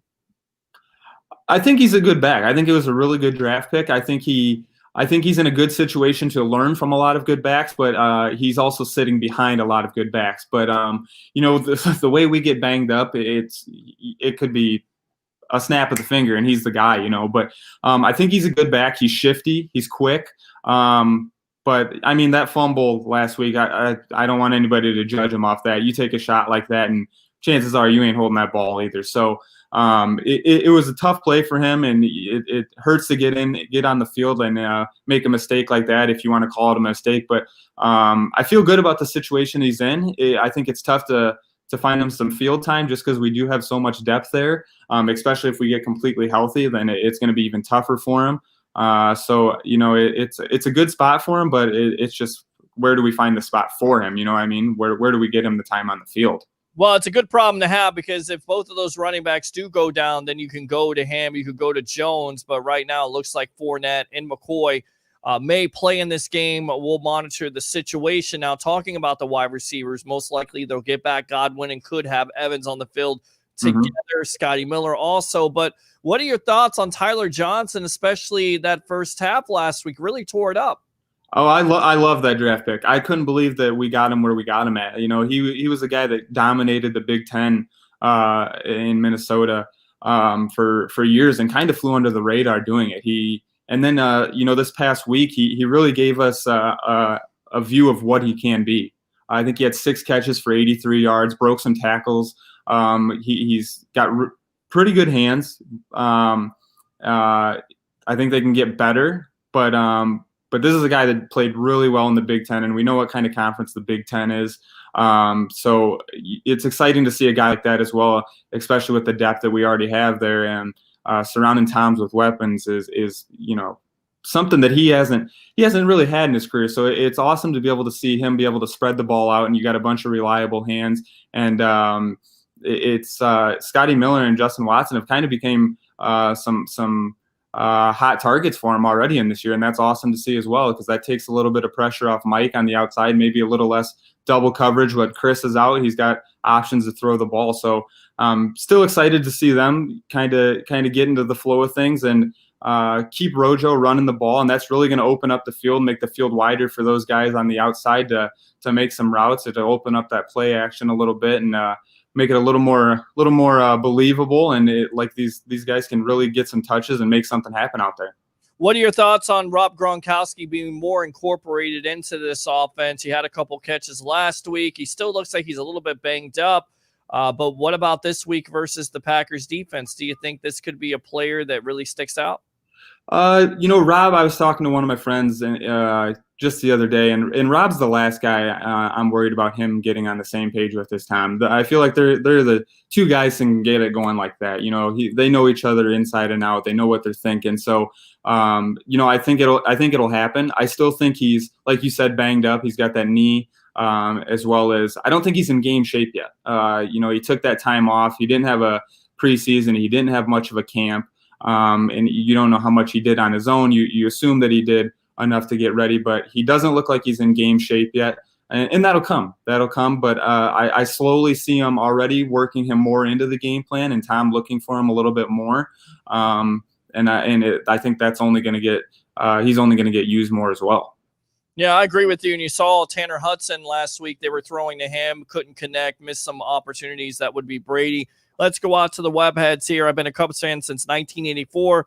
After the Sandberg game, of course, that would be the year where they played the San Diego Padres in the league championship series, got up 2-0 and blew the lead like Cubs and Absolutely.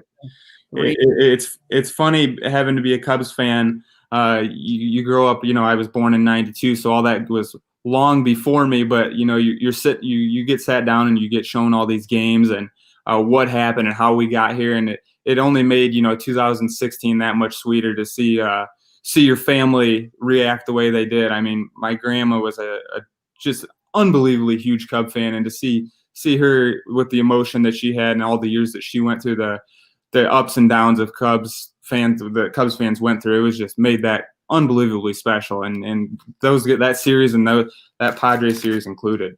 How do you feel about Steve Bartman? Is it his fault the Cubs lost that game, or is it whose fault is it? Well, it's not Steve Bartman's fault.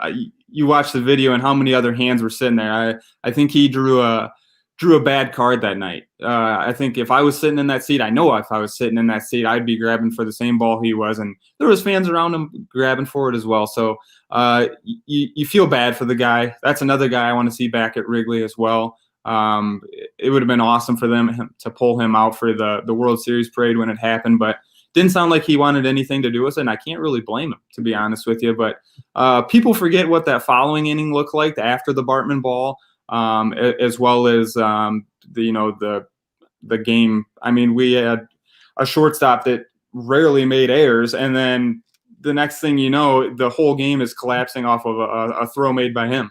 All right, let's go out to the phone lines here, Tyler. Matt Colson, welcome to the Evolution. You're on with Tyler Brashaw. There you go. Brashaw. No D. Yes, Brashaw. no D. No D. Take the D out. What do you want? Hey, that guy Bartman, Yeah. he's a scapegoat. You guys, Tyler put it right on the money.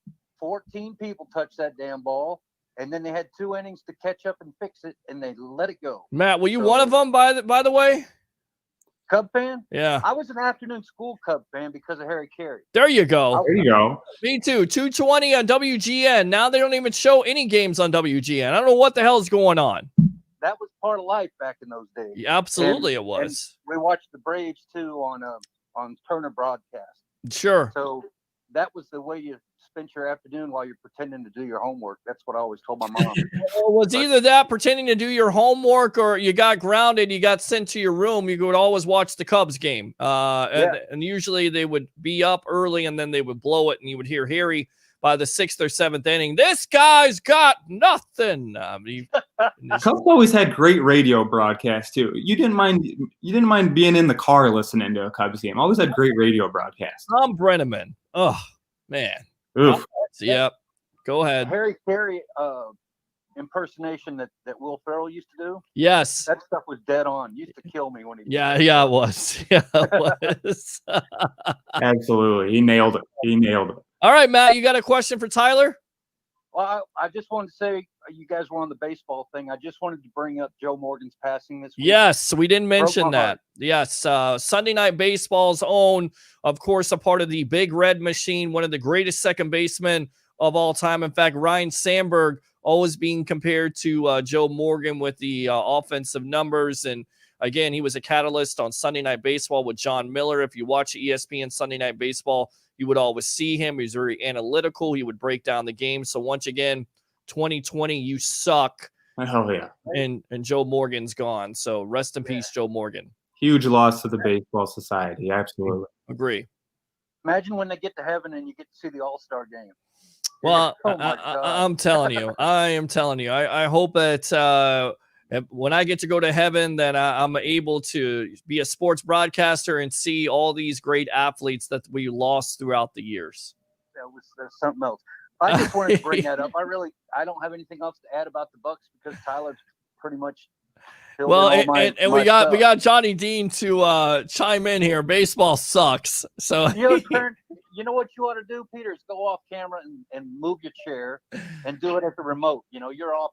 You can watch the ball game over your desktop. Why not? Put him through hell. Oh, sure, absolutely, we could do that Make for him him. watch the whole damn game and then make him tie him down, and make him watch the one from yesterday. Absolutely. But then the problem would be Facebook would kick us off and they would take down the video because there's Copyright. been copyright. We can't do that. So Yeah, it was a good idea though. Maybe we'll do that one night to just piss off Johnny Dean, the professor. I think going back to football for Johnny Dean. Yes. I think his idea of getting Matthews out. Jake of Matthews. Atlanta, Yes. Jake Matthews. I think that's a go. I think you should do that. Well, the problem is it takes two to tango, and I don't know if the Falcons want to tango with the Bucs, and if the Bucs do that, they're going to have to give up a premium pick. Could you see the Bucs giving up a premium pick for Jake Matthews from the Atlanta Falcons, Tyler? I don't see it. I don't see it. I don't honestly see the Bucs making many moves at all, honestly, unless injuries keep piling up, and then you're kind of, it forces your hand. But I don't see the Bucs making any moves anytime soon, unless, I mean, we got depth everywhere. I mean, I don't know. You do have a spot that you got to fill in on that defensive line now, but we'll kind of see. I mean, we got Raheem Nunez-Roches that can step in there, that's had some playing time, that can kind of fill that hole a little bit. Not like Vita could, but when you got a guy like Sue next to you that fills up a spot and a half, then you still feel pretty good about that rush D, but it's definitely going to be missing Vita. Well, Rick and I were talking about this the other night, and with Johnny Dean too, that because Vita's out, you're going to have to bring in one guy that's really good at pass rushing, and then you're going to bring in another guy, a different fit in, sure, that's going to be on run defense, right? So that's going to show your hand to Rodgers based on who you bring in on the defensive line. It's what you're leaning towards doing on that play, right? And I just Vita Vea is going to be hard to replace. I love that guy, and he's not going to get off. That ankle is not going to heal anytime soon because that's 350 some odd pounds trying to work on that. Exactly. That's why he's out for the year. So the Bucs are going to definitely have to replace that production. They're also going to have to replace that impact that he makes. And a guy like a William Golston has been able to do that. He's pretty good. Right. He's played in the inside before. He's also played the outside. So we'll see what they can do along with No Chase. Doesn't Mentor play No, rush? No, rush he's a linebacker, buddy. He's not a defensive tackle. No. You could make him one. I bet that. Yeah, I don't think that would work out too well, Matt. Thanks a lot for the call. Appreciate you. Let's go ahead and fire those cannons. Huh? Have a good night. Thanks a lot, buddy. Appreciate you. Thanks, There you Matt. go. All right, so we'll wrap it up here. Give me a prediction. Bucs versus the Packers. Who wins and why, Tyler? Oh man, I think it's going to be a shootout. Even as well as our secondary has been playing, and Carlton's been looking pretty good. So if they got Devontae back, that's a good matchup for him. Tough matchup for him, and then Aaron Rodgers is a tough matchup for anybody. And you look at our offense, and we get Chris Godwin back. You expect it to be a shootout. I'm honestly 50-50. I don't know where to draw the line other than right down the middle on how this game's gonna turn out. I think I've been a little bit disappointed with the way the Bucs have played early in the year, but I think like everybody said, we didn't have a preseason to gauge ourselves on or get ourselves up and running for. So we're really trying to hit our stride now, and it's a tough team to try and hit your stride against the Packers, but I see it being a shootout. I just hope we can keep Aaron off the field, to be honest with you. I think that's the key. I think that's the key against the Packers with any team, anybody that lines up with them. So I don't know. I don't know who comes out on top. I can see us starting the year 3-3, but I can see us starting 4-2 as well. All right, there you go. Tyler Brashaw, welcome to the evolution of Sports Talk Television. Welcome to the family of Bucs Report. Do you have a Twitter where somebody can follow you? Absolutely. Brashaw2 at Twitter. Follow me, shoot me some messages if you have any questions. I love to chat, love a good football conversation. I appreciate you guys taking the time to listen. I appreciate you guys having me on, and I look forward to hopefully doing it again. Absolutely. Sounds good. You're never going to be a stranger here on the Sports Web. Once again, welcome to the family, and thanks a lot for coming. All right. I appreciate it. Thanks, Peter. All right. There you go. Tyler Brashaw. Thanks a lot for coming on the evolution of Sports Talk Television. Also, thank you to Buccaneer great Mr. Ricky Reynolds, former Bucs corner, Pat's Corner, and Evan Winter of Bucs Nation to update the game. Astros are winning 4-2. Rays strike out, if I can talk, with the bases loaded. So we will see what happens. If they don't win tonight, it's 3-1. They have an opportunity to win tomorrow night. And if they do, we'll have it for you on Friday. I'm going to get out of here on a Wednesday night. We'll be back Friday night here at 9 o'clock on the Sports Web, powered by 320solar.com. Do 3 things for me and write them down, and hopefully it carries over for the Tampa Bay Rays to come back and beat those Houston Astros cheaters. Bring your passion, bring your excitement. Just don't bring any nonsense. I'm your host, Peter Blake, and we'll see you on Friday night on the Evolution Sports Talk Television, powered by 320solar.com. Have a great night.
Evolution Sports Talk Television live here nightly. All Bucs Report. It's the Sports Web.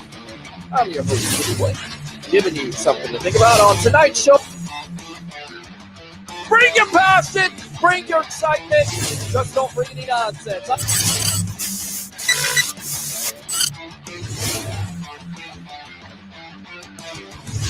Will you shut up and be quiet?